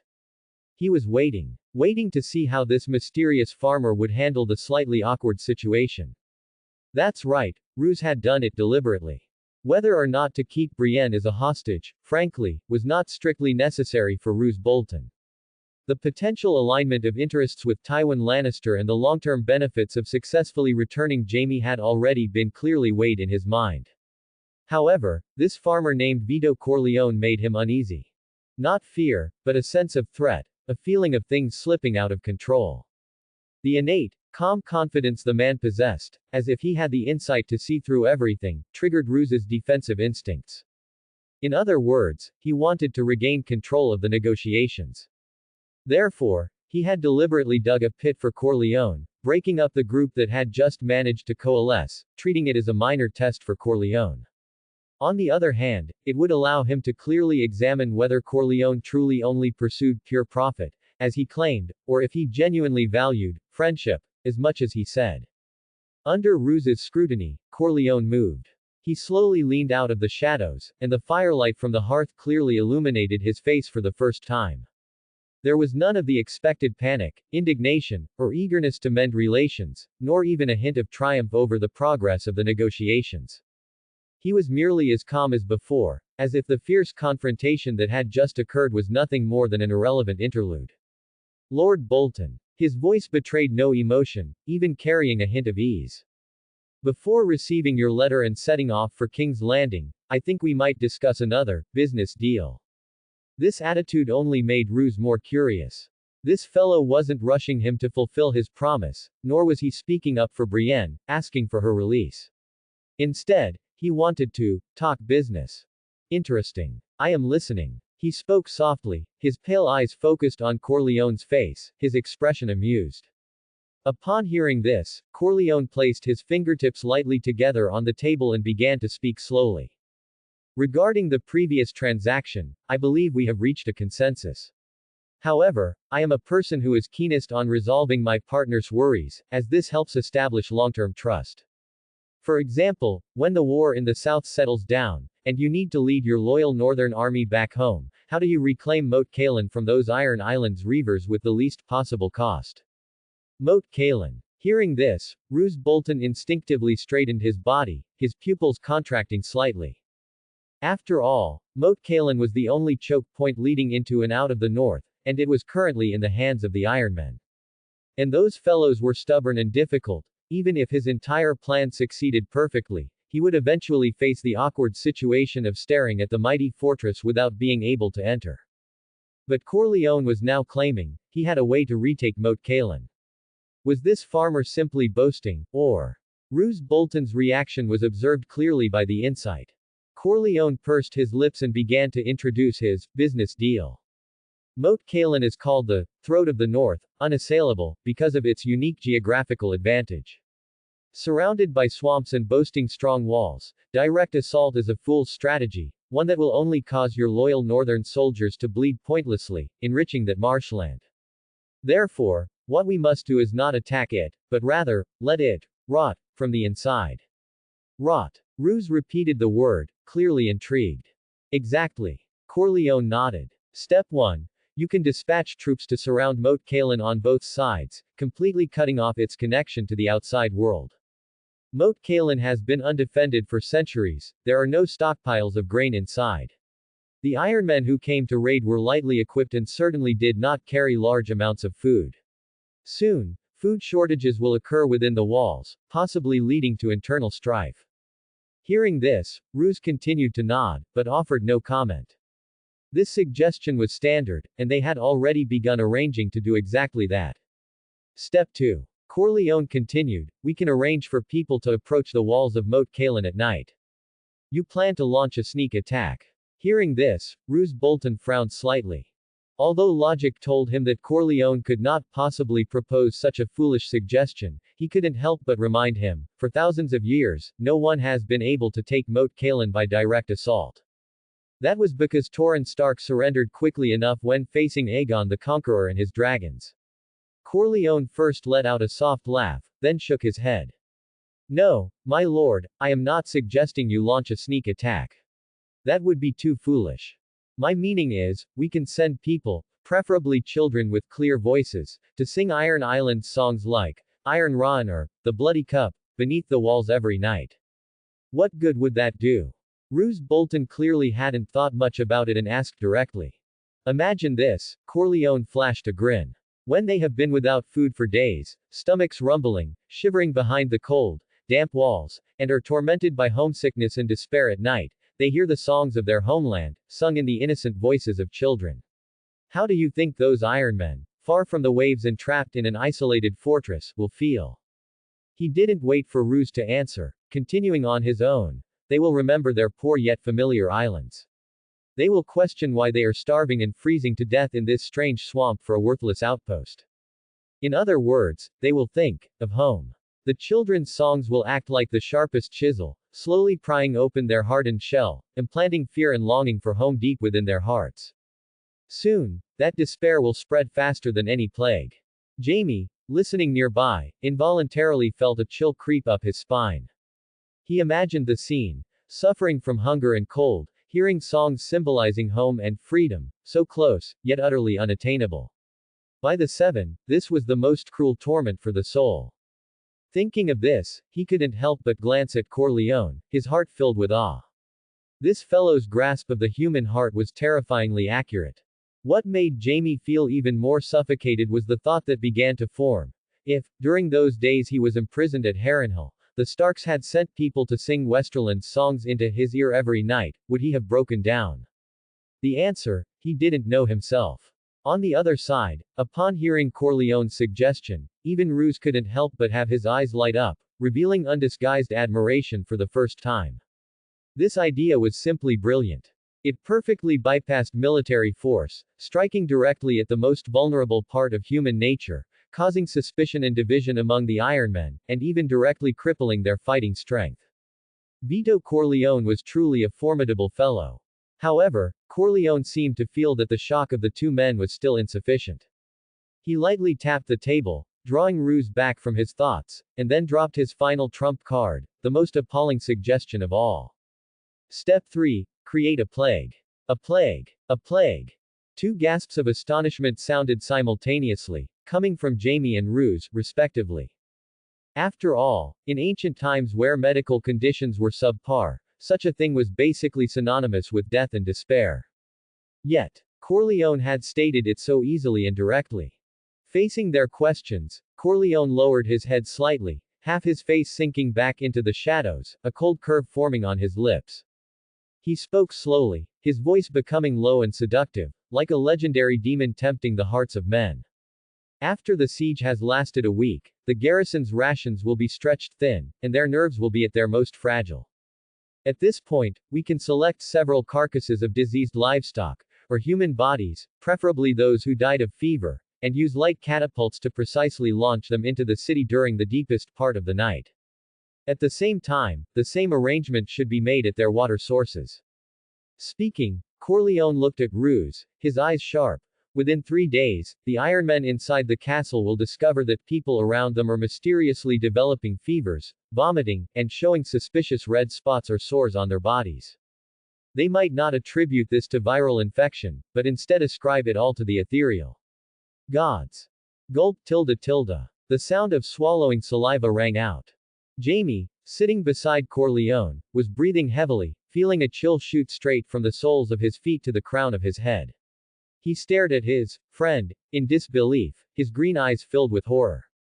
He had witnessed the cruelty of the battlefield, and he had seen schemes. During the Battle of the Whispering Wood, he had been captured precisely because he fell for Robb Stark's stratagem.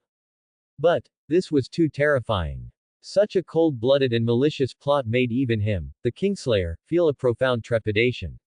Yet he had to admit that if they truly followed Corleone's suggestion, it would completely avoid losses from a frontal assault, achieving a psychological and biological war of annihilation with virtually the smallest cost. But it was too poisonous.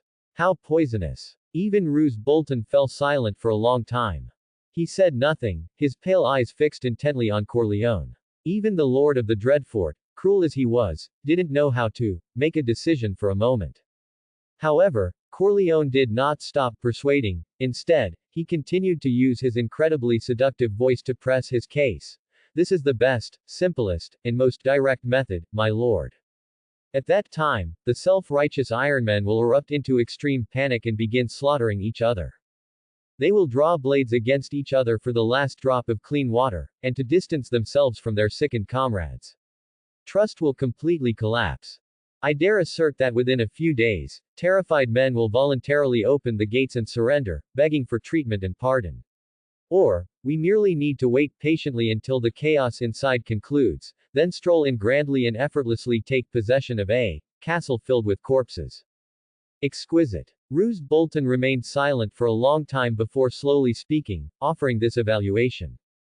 He leaned forward, gazing at Corleone, as if re-evaluating this young man wearing ragged farmer clothes. After watching him for over a minute, Roose subtly inhaled, and a rare expression, one that could almost be called admiration, appeared on his pale face. Vito Corleone, you possess a dangerous and fascinating mind. It could be said that the Lord of the Dreadfort had never praised anyone so highly. In fact, a hint of greed appeared in his eyes as he looked at Corleone. Indeed, it was greed. If a man like this could be used by House Bolton, kept close to offer counsel. What do you want? The greed in his eyes vanished, and Roose spoke, his tone even carrying a hint of negotiation. As a business transaction, besides the pass I previously promised, I imagine you have already decided on the compensation you require. What do you want, Vito Corleone? He repeated Corleone's name once more, pressing him. Gold. Or land. If you agree, I can carve out a piece of territory within Dreadfort's domain and bestow upon you a title. Perhaps, there might even be something greater in the future. Roose tapped the table, his words full of temptation, serving both as a test and a recruitment effort. Meeting his gaze, Corleone sat up completely straight. The aura of presence LV2 radiated without reservation, a powerful calm and confidence that made it seem as if he were the master of this place.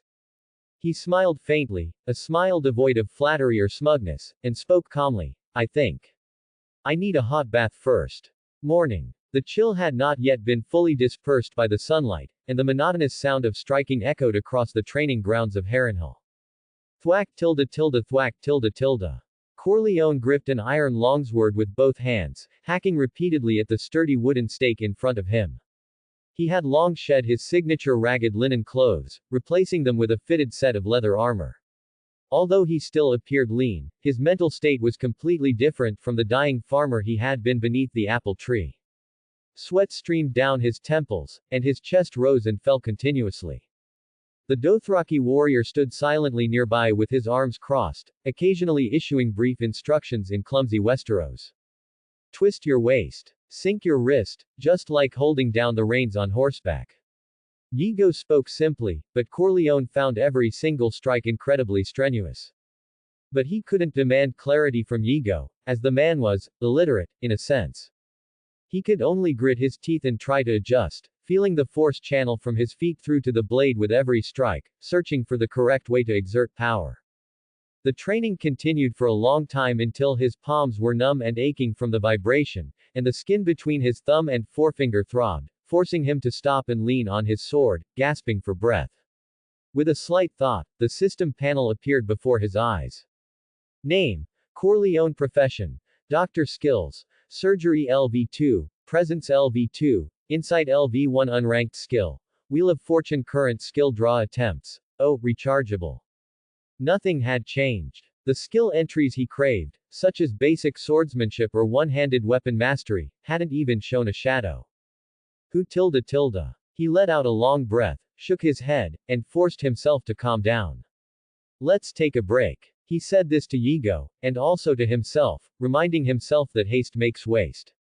Although he had an urgent desire for martial strength and still carried over 100 gold dragons looted from the warriors' group, he couldn't pin all his hopes on the unpredictable lottery system. As for drawing, Corleone, who only possessed auxiliary skills, couldn't guarantee what the system would pull next. If he ended up with something like baking or wine tasting again, he would truly be heartbroken. Saving the extra gold dragons, mastering a combat skill through arduous training, and then using the gold dragons for enhancement was undoubtedly the safer option. He walked over and sat by the feeding trough near the stables, took the waterskin Yigo handed him, and gulped down some cold water. Blood of my blood. Wiping his mouth, he looked up at the warrior from the plains beside him, his voice carrying a hint of anticipation. In your opinion, if I keep training like this, how long will it take me to defeat a well-trained soldier in a direct fight? Yigo was silent for a moment, his dark face showing no sign of tact. It will be difficult. The Dothraki warrior was truly not good with words, let alone flattery. He simply replied honestly in a deep, muffled voice, you have some talent for combat, and your eyes are sharp, blood of my blood. But, your body is already set, your strength is weak, your muscles have no memory, and your tendons lack resilience. In Dothraki, boys usually ride horses and participate in fighting and hunting by the age of 10. 10 years old. Corleone repeated the number softly. He knew Yigo had been quite tactful, but he still felt a little helpless. In his previous life, at that age, he was worried about the exams to enter middle school, while the children of this world were already holding sharp blades, struggling to survive in blood and fire. You really don't need to push yourself this hard, blood of my blood. Yigo, seeing the unconcealed exhaustion on Corleone's face, couldn't help but add, the gods have granted you an immortal body. Even an Iraq cannot harm you in the slightest. On the battlefield, you are already invincible. Hearing this, Corleone merely offered a mysterious, shallow smile and gave no explanation. He knew Yigo was referring to the previous game of fate, where he had taken the man's full-strength sword strike without injury. That power, which transcended the rules, was deeply imprinted in the Dothraki warrior's mind, making him firmly believe that his blood of my blood was blessed by the gods. Ultimately, Corleone couldn't explain the 7-day absolute defense rule to Yigo, and could only let him imagine him as some kind of invulnerable being. Sometimes, maintaining mystery is a strength in itself. Continue. After resting for a moment and feeling the soreness in his arms subside slightly, Corleone slapped his knee and stood up abruptly, tossing the empty waterskin to Yigo, his gaze becoming firm once more. Who cares? He didn't need to practice his swordsmanship to the level of Jaime or Brienne. As long as he reached the entry level of LV1, he would certainly be able to enhance it to be stronger than everyone else. Don't forget, I have a cheat. I won't eat until I've swung the sword 300 times today. He roared, hyping himself up, and walked back to the wooden stake, gripping the heavy iron longsword tightly with both hands again. Just as Corleone was adjusting his breathing and continuing to strike the training stake, footsteps sounded behind him, growing closer. Your sequence of applying force is wrong. Power begins with pushing off the ground with your foot, transfers to your hips, sends kinetic energy through the twist to your shoulder and back, and only then does your arm swing through naturally. Corleone paused his movement and turned back in astonishment. He saw Brienne, tall and sturdy as a bear, standing not far behind him. Her face still bore its usual serious expression. However, utterly mismatched with this solemnity, she was wearing a light blue, elegantly embroidered lady's long dress. The dress was clearly intended for a petite noblewoman. Worn by Brienne, it was suffocatingly tight. The sleeves were far too short, exposing her muscular forearms, and the hem awkwardly hung halfway down her calves, fully exposing her enormous feet. She looked like a mammoth forcefully stuffed into fine porcelain, creating a sense of absurd hilarity. Corleone froze for 2 seconds, then the corners of his mouth involuntarily curled upward. Suppressing his laughter, he teased, "It must have been quite a trouble for Roose Bolton to find a dress like that, ha ha ha." Hearing this, Brienne's cheeks actually flushed slightly, which made Corleone find it even more amusing. This woman, who had never frowned even while fighting on the battlefield, was actually shy. "Your wrist. I told you, keep your wrist steady." Seemingly to mask her awkwardness, Brienne completely ignored Corleone's teasing, strode forward, and without a word, snatched the longsword from his hand. Although the lady's gown tightly encased her muscular physique, making her look quite comical, the moment the sword entered her hand, Brienne's entire presence abruptly changed. Under their watchful eyes, her center of gravity was stable, and a slight rotation of her hips propelled her shoulders and arms into a swing. "Watch closely," she shouted softly. Her movements were not flashy, but filled with the sheer aesthetic beauty of power. The sword in her hand seemed to come alive. Every swing was accompanied by the sound of cutting through the air, chopping, hacking, thrusting, lifting, precise and fluid. The marks the blade left on the wooden stake were completely incomparable to Corleone's earlier attempts. Her force was integrated perfectly, as if the power flowed from the earth, through her body, and finally poured onto the blade without any loss. Compared to her smooth, flowing demonstration, someone's previous clumsy chopping suddenly seemed as ridiculous as a child waving a stick. Being outshone by a woman did not make Corleone feel embarrassed. After all, he knew very well that this woman was no ordinary character. In a sense, Brienne's swordsmanship had almost reached the pinnacle for a female practitioner. Indeed, apart from the handful of elite knights who had mastered the art for many years, few men could likely match her. Corleone stood aside, holding his breath and concentrating, observing intently. The senses provided by the Insight LV1 skill allowed him to keenly grasp the fundamental difference between Brienne and himself. Simply put, it was the involvement of core strength and the pervasive sense of fluidity throughout the movement. After a few minutes, the demonstration of a set of simple yet highly practical basic techniques was complete. Brienne's breathing wasn't even slightly disturbed. She casually tossed the blade back to Corleone, her movement entirely natural. Dothraki are accustomed to using a curved sword, specializing in chopping and skirmishing on horseback. She turned to Yigo, who had been silently watching, and explained calmly, "A sword, especially a knight's longsword like this, requires more rigorous footwork and force application techniques. I am not questioning your instruction, but for someone new to swordsmanship, if the basic method of applying force is wrong and becomes a habit, correcting it later will be harder than starting from scratch. If he wants to become a true knight, he will certainly face armored enemies in the future, not unarmed farmers or beasts." Yigo's dark face had initially shown slight displeasure due to her intervention, but it gradually faded away under her reasonable explanation. He folded his arms and grunted, signifying his acceptance. In the Dothraki Grass Sea, they were invincible on horseback using curved swords. However, Yigo had lived in Westeros for over a decade and naturally knew how disadvantaged a curved sword was against plate armor. Corleone, having received the sword, paid no attention to the interaction between the two, nor did he immediately start practicing. He stood still with his eyes closed, carefully recalling every detail of Brienne's movements. Only after a long time did he open his eyes. Gripping the blade with both hands, he swung it out again, deliberately imitating that feeling. Initially, his movements were still clumsy and crude, and the transfer of power was obscure and awkward. But after several attempts, Corleone distinctly felt that the rotation of his waist was starting to drive his arms, and the swinging blades seemed to gain a powerful, heavy quality, no longer feeling shallow and weak as before. Brienne did not interrupt, merely watching him practice repeatedly. A hint of appreciation occasionally showed in her blue eyes. For a farmer, Corleone's talent in swordsmanship was indeed considerable. Although he couldn't compare to her younger self, he could be considered naturally gifted compared to some mediocre individuals. Of course, given her talent, few men could be her match. After all, at the age of 16, Brienne had personally defeated Sir Humphrey Wagstaff and broken 3 of his ribs. It was just that Corleone had started learning the longsword too late in life to achieve anything great, but with consistent future practice, he might still become a competent knight. As she made this assessment internally, she suddenly keenly noticed that the Dothraki man beside her was looking at her differently than before. Brienne followed her intuition and looked over, seeing a kind of fire burning in his eyes. Is he crazy? This blatant, intense gaze made her feel slightly uncomfortable. She was about to speak but stopped herself, focusing her attention back on Corleone's movements instead of reacting. Who? Ha! The sun gradually rose higher.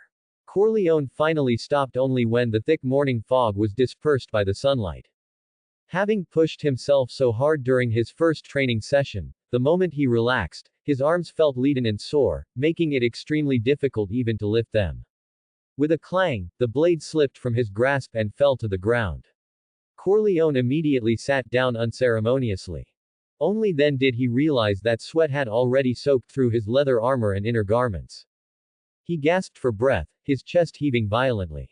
After quite a while, he lifted his head and offered Brienne a tired but sincere smile. Thank you, Lady Brienne. Your instruction was very crucial. Brienne stood there, her tall figure casting a long shadow in the morning light. She watched Corleone quietly. His disheveled appearance and bright eyes seemed to soften the features of the Tarth woman, who was accustomed to seriousness.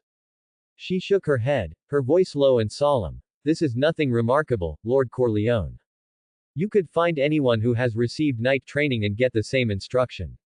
I originally thought you wouldn't last long, but your perseverance is admirable. If you continue to train, I believe you will achieve great things someday. Ha ha ha. Hearing Brienne's praise seemed to lift Corleone's spirits immensely, even lessening his physical fatigue. He raised an eyebrow toward Yigo. Did you hear that, blood of my blood? I still have a promising future in swordsmanship. Hearing this, Yigo shrugged noncommittally. In this relaxed atmosphere, Brienne first smiled knowingly, but her expression suddenly turned serious. A complex emotion flashed in her blue eyes, as if she were weighing her words. After a moment of deliberation, she firmly straightened her back and said solemnly, I apologize, Lord Corleone. I previously misjudged you. She spoke the words with some difficulty, but they were perfectly clear. Sir Jaime told me that you paid a great price to get Roose Bolton to agree to release me, even giving up the gold, title, and lands he promised you. Saying this, the tall woman stepped forward and, with solemn formality, bowed deeply toward Corleone, who was sitting on the ground. You are a man of high character. Please accept my apology for my previous misunderstanding and offense. The scene appeared somewhat bizarre. A strong woman in an ill-fitting dress was bowing apologetically to a thin man sitting on the ground, covered in sweat. Seeing her earnest demeanor, Corleone did not refuse in any way. Instead, he grinned, showing a brilliant smile. He neither immediately accepted nor offered false modesty. Instead, maintaining his seated position, he looked up at her, his voice calm yet strong. Call me Vito, Vito Corleone. Never say sorry, Brienne, because rather than using apology as a post-facto remedy, I prefer to think everything through carefully beforehand.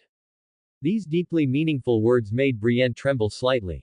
She looked up at the thin man before her, feeling for the first time that his clear eyes always seemed to harbor admirable wisdom. What's past is past. Never look back. Corleone adjusted his posture so that his exhausted self did not look so slovenly. And don't dwell on your mistakes. There were 4 of us when we arrived, and of course, 4 of us must leave together. I told you, Brienne, Corleone never abandons a friend.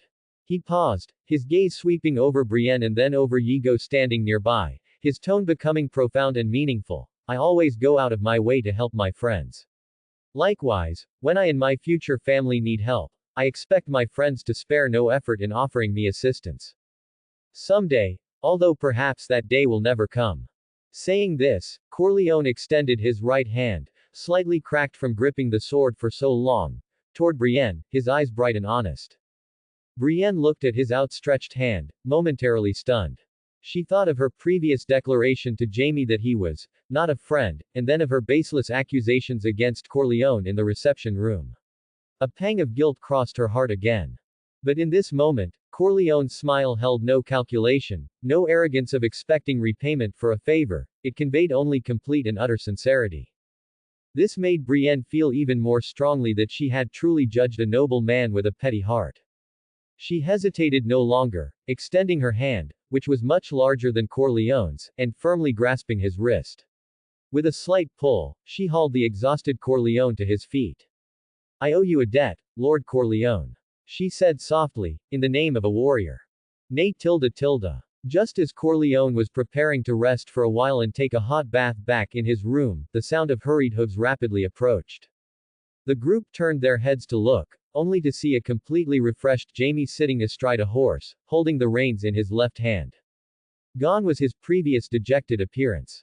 His stubble was cleanly shaved, and his long golden hair fell over his shoulders, making him look dashing and heroic.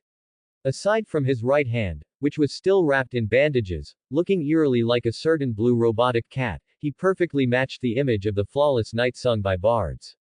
Yo-ho tilde tilde ladies. Seeing Corleone and Brienne shaking hands and making peace, Jaime whistled, raising an eyebrow in jest. I must say, your taste in clothing is truly disappointing. Hurry up and pack your bags, it's time for us to depart. Once we reach King's Landing, I'll have the court tailor at the Red Keep make you both some fine new outfits. Watching him seemingly cast off all his previous despondency, he seemed to have transformed back into that wild and unruly Lannister eldest son. Corleone couldn't help but shake his head with a laugh, teasing him in a playful tone. You certainly look refreshed, Lannister. What? Did Roose Bolton arrange a full service for you yesterday to help you regain your vigor? I happen to know there are several famous brothels inside Harrenhal. I've been before, and their skills are quite good. This wasn't a boast, as his predecessor had indeed been frugal and saved up enough money to visit Harrenhal twice. Although it was only the lowest level, well, that's men for you. Save where you should save, spend where you should spend. Even if you have to starve, you must spend money where it counts. After working hard for half a year, someone else earns the money with a mere opening and closing of their legs. Who can you complain to about that? No, my dear Vito. Jaime shook his head repeatedly, his face radiating a joyful smile akin to a child's mischief.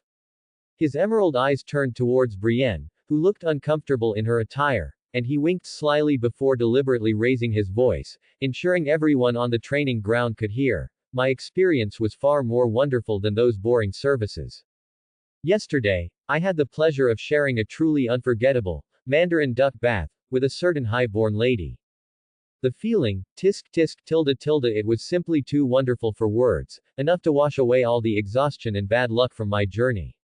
Hearing this, Corleone cast his gaze towards Brienne and immediately recalled that this scene also appeared in the original plot. But it was definitely not as vulgar as Jaime made it sound. Jaime was most likely just having fun at the expense of the serious, taciturn woman from Tarth. Sure enough, upon hearing this, Brienne's face instantly flushed crimson. Shut your filthy mouth, Jaime.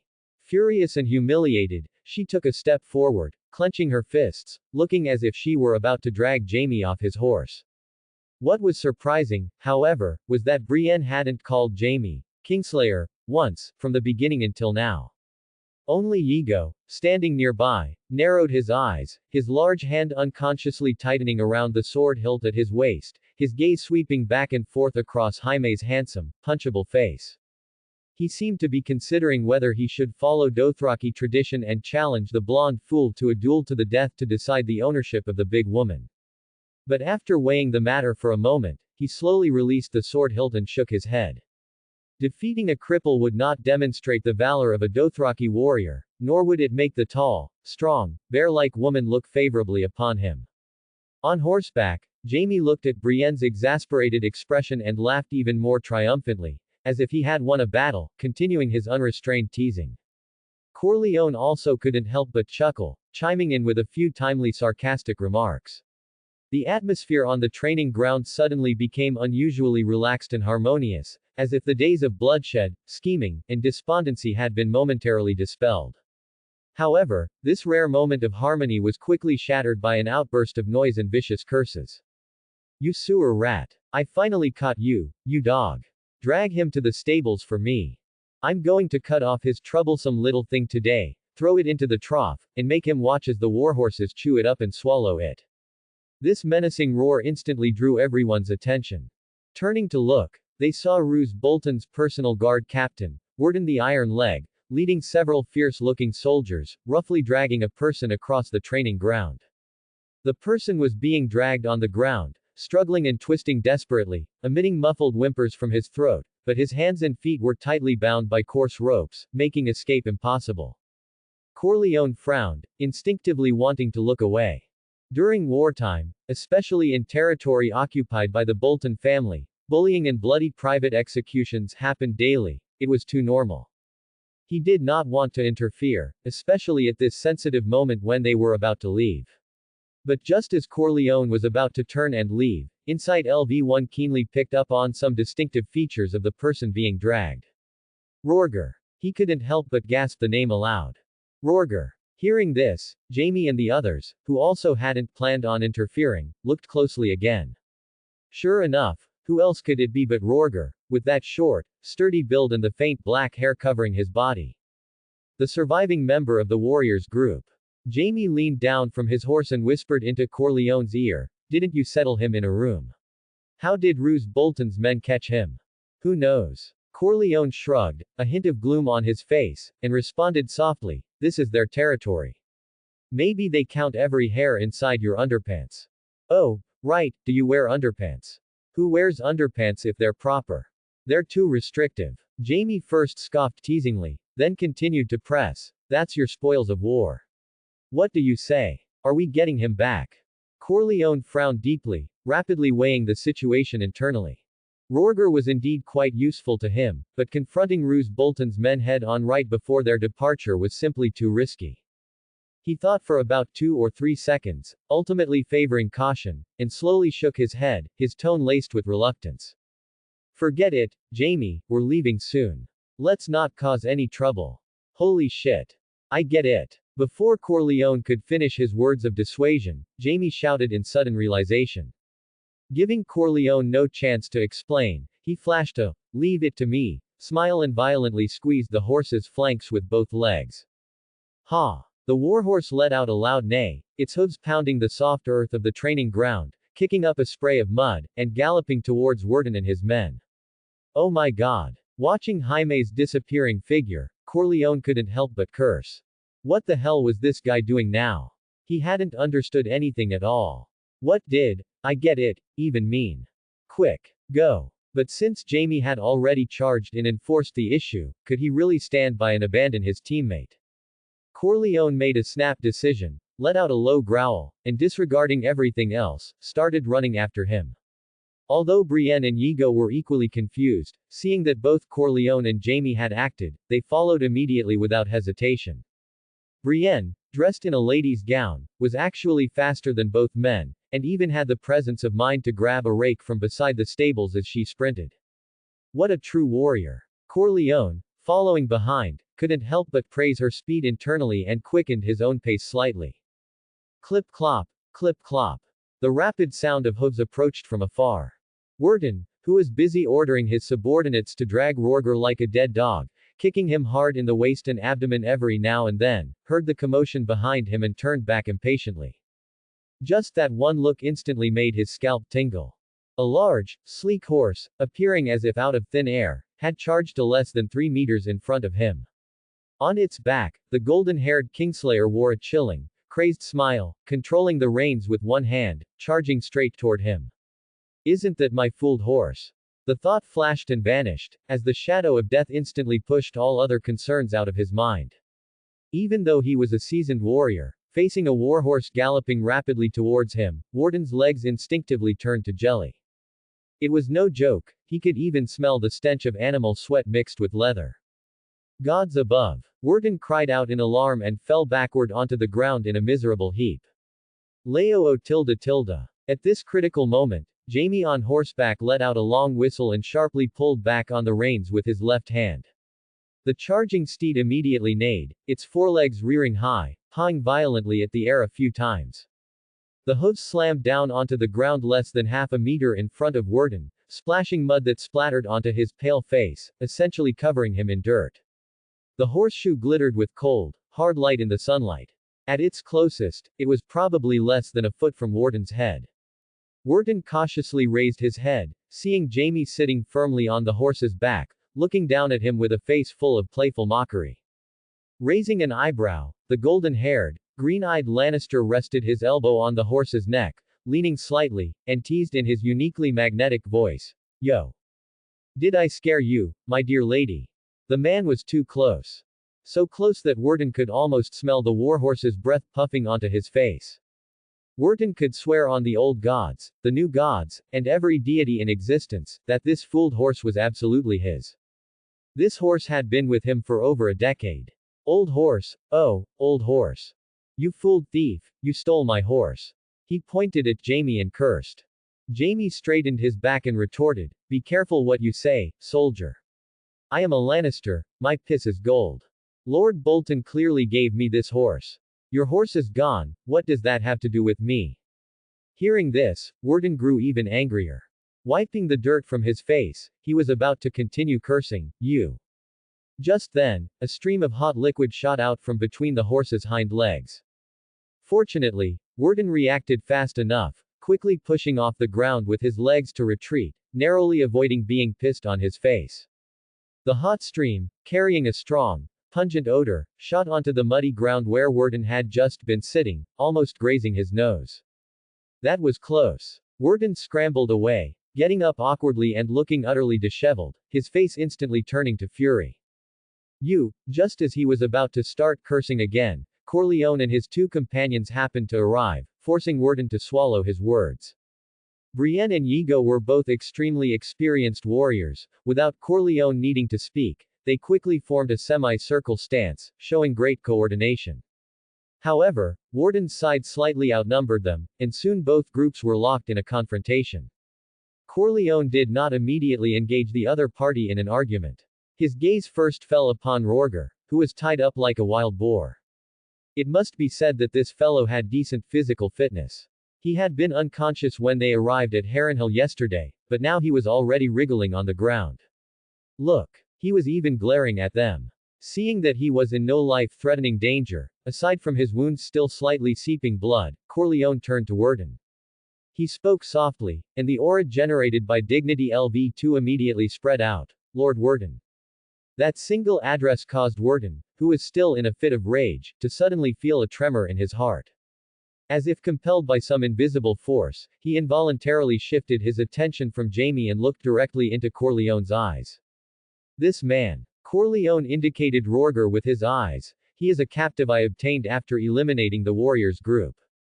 His voice was kept low, yet every word reached the ears of every northern soldier present. The aura was such that the moment Corleone appeared, it seemed the eyes of the entire world were fixed upon him.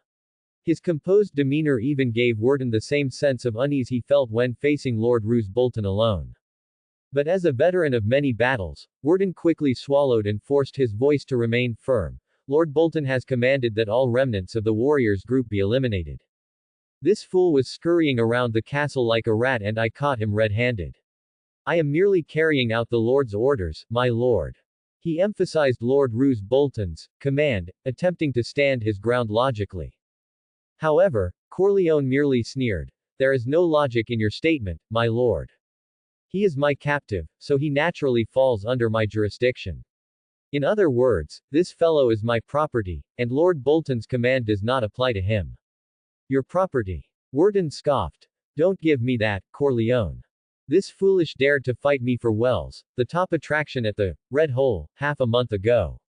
Even if your 7 gods came down today, I would still kill him. Go, take him. Following Warden's command, the surrounding northern soldiers prepared to rush forward. Stop! Corleone barked, his eyes utterly cold.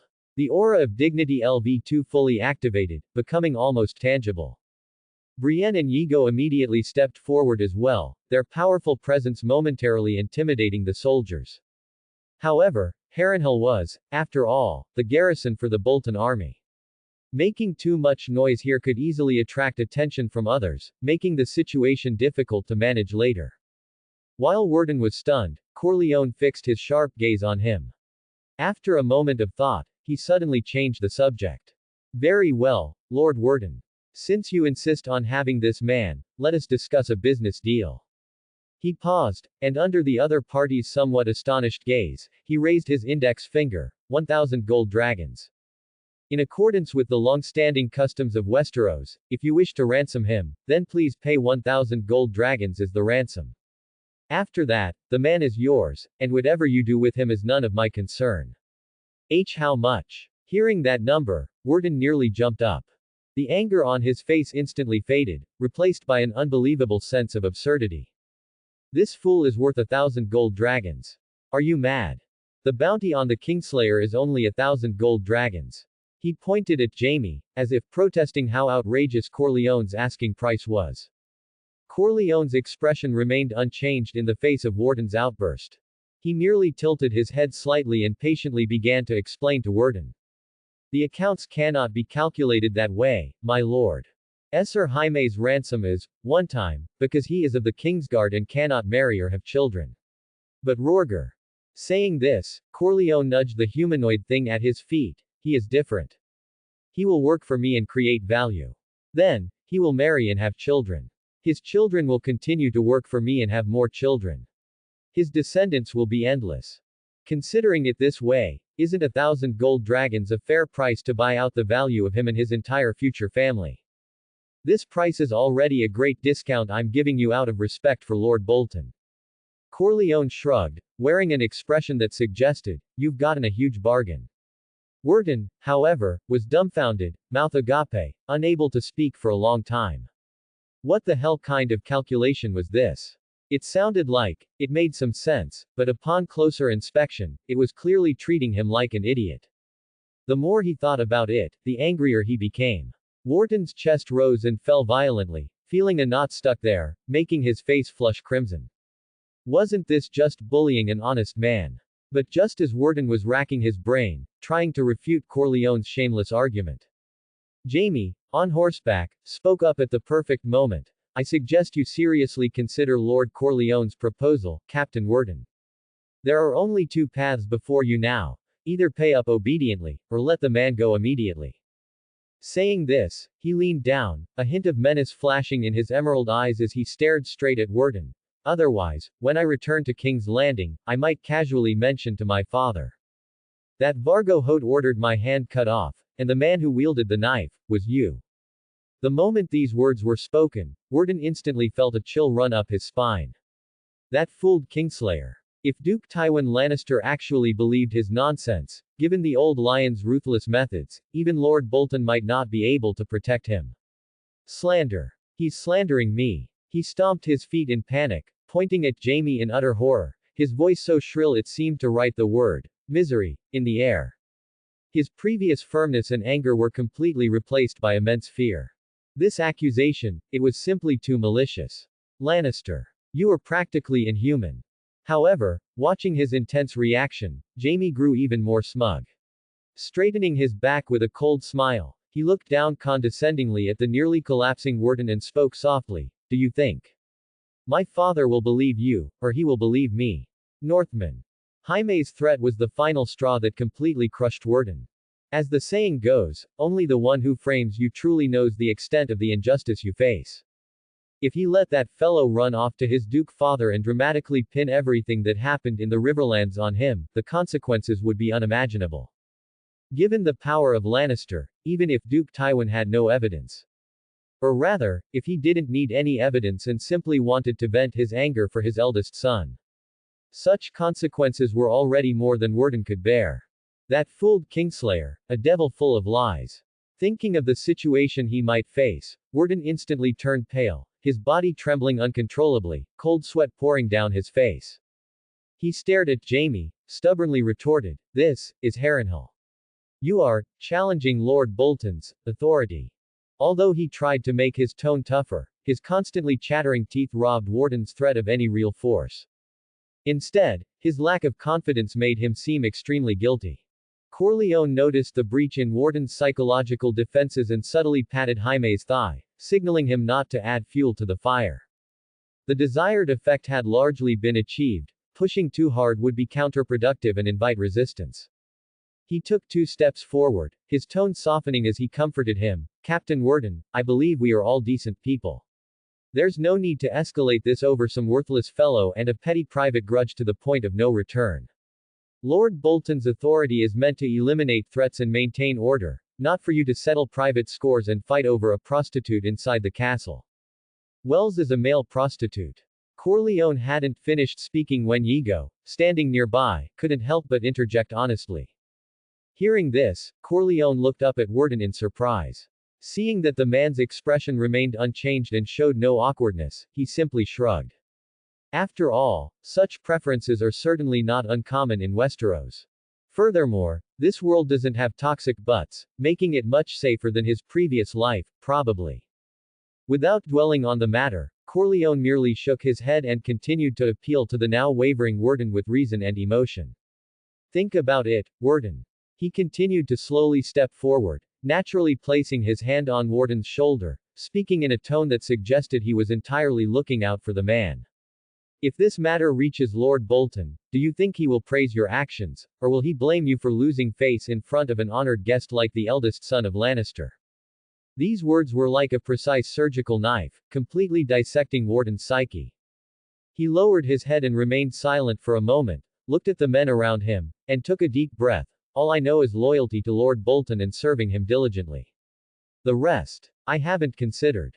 "Hey, this kid isn't stupid." Seeing Wharton straighten his chest and adopt a righteous appearance, Corleone was actually impressed. He had some sense. He knew that if he suddenly backed down, he, as the captain, would lose all standing and be unable to save face. Therefore, he was making a show of his stance in front of his soldiers. "But, all he needs is a way out.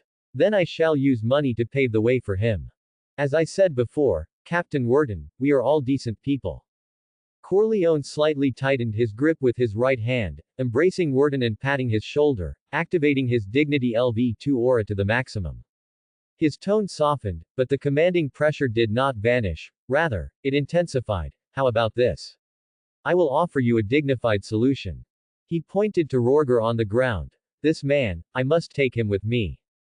He offended you, and I will make him pay a price you cannot imagine, ensuring that from this day forward, he holds you in awe and dares not touch anyone or anything you desire."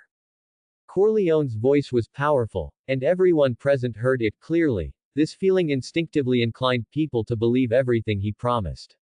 Then, changing the subject, he pointed to the horse beneath Jamie. "As for this horse, it is entirely a misunderstanding. Perhaps Lord Bolton did not specify which horse was gifted, or perhaps the stable hands made a mistake. But regardless, continuing to argue over the ownership of an animal is far too undignified for men of our standing." Corleone repeated the word, dignified, constantly impressing it upon Wharton's mind. Immediately after, without waiting for a reaction, he pulled a pouch of coins from his robe. He weighed it in his hand. The collision of the gold dragons produced a crisp, enticing sound that drew the fixed gaze of the northern soldiers from the harsh lands. "Here are 30 gold dragons." Corleone decisively shoved the pouch into Wharton's arms. "Consider this my personal compensation to you, along with the cost of purchasing this warhorse. Take it, forget all this unpleasantness, and take your men to the best tavern in the city for a feast and some fine strong liquor. Don't think it's too little." Gulp tilde tilde. As Corleone's voice faded, Wharton stared at the heavy coin pouch in his hand and couldn't help but swallow. "Too little. 30 gold dragons, and you tell me not to think it's too little." In the South, the purchasing power of a gold dragon is ridiculously strong, even during wartime when prices are soaring. In the North, where supplies are scarce and people are generally dirt poor, these 30 gold dragons are nearly equivalent to the entire monthly expenditure of Dreadfort. "Lord Corleone. You. I. I truly am. Looking up at the sincere face of Corleone, Worden was momentarily incoherent. Although they had looted a considerable amount of wealth while fighting in the south under the private direction of Roose Bolton, most of the spoils went to the Earl. Holding such a large sum of money now, how could he not be excited? Don't cry, Captain Worden. Corleone clapped him heartily on the back, stepped back, and chuckled as his gaze calmly swept over all the northern soldiers. I know you suffered a loss, but sometimes, ensuring both sides suffer a small loss often means, everyone wins. See, by handling it this way, although both of us made trivial concessions, isn't resolving the dispute peacefully and honorably the wisest choice compared to the potentially worse outcomes? Wharton swallowed again. How can I accept this? That horse only cost 10 gold dragons when it was purchased. He said this, yet his hands were quick, immediately stuffing the gold dragons into his pocket as if afraid Corleone would change his mind. I don't believe you for a second. Watching his actions, Corleone thought to himself that while the horse was indeed tall and sturdy, it wouldn't cost 10 gold dragons, 1 or 2 gold dragons at most would be the ceiling. However, his expression remained unchanged as he nodded elegantly toward Wharton. I told you, we are all decent people. Ah, yes, yes, yes. With the gold dragons in hand, all of Wharton's anger and dissatisfaction were instantly forgotten, and his smile was radiant. Now, he looked at Corleone with the devotion one might show a father, enthusiastically approaching and mimicking Corleone's gesture by patting his shoulder. We are all decent people, Lord Corleone. From now on, you are the best friend of Iron Leg, Wharton. Forget just a mere Rorger, even if you wanted my wife, I'd clean her up and put her in your bed. That won't be necessary. Corleone quickly declined. In short, tell me if you need anything at all. Everyone in Dreadfort knows that, Iron Leg, Wharton is the most loyal. Let's go, we're drinking. Shaking the gold dragons in his pocket again, Wharton waved his hand generously, yelling at all his soldiers below him to stride away. Judging by his manner, he had no intention of inviting Corleone, the sugar daddy, to the feast. Blood of my blood. Watching them leave, Corleone finally instructed Yigo, take the men. We need to leave here quickly. Roose Bolton is not a man who keeps his word. We must depart before he changes his mind. Hearing this, Jaime nodded in strong agreement. Glancing at Rorger, who Yigo was carrying, he couldn't help but lean closer and tease in a low voice. You made a loss on that deal, Vito. That man isn't worth 30 gold dragons. Is that so? Hearing him say this, Corleone's lips curved into a meaningful smile. Lannister isn't the only one who knows how to do business in this world, Jaime. Just watch. Vito Corleone never makes a losing deal. Thanks for watching.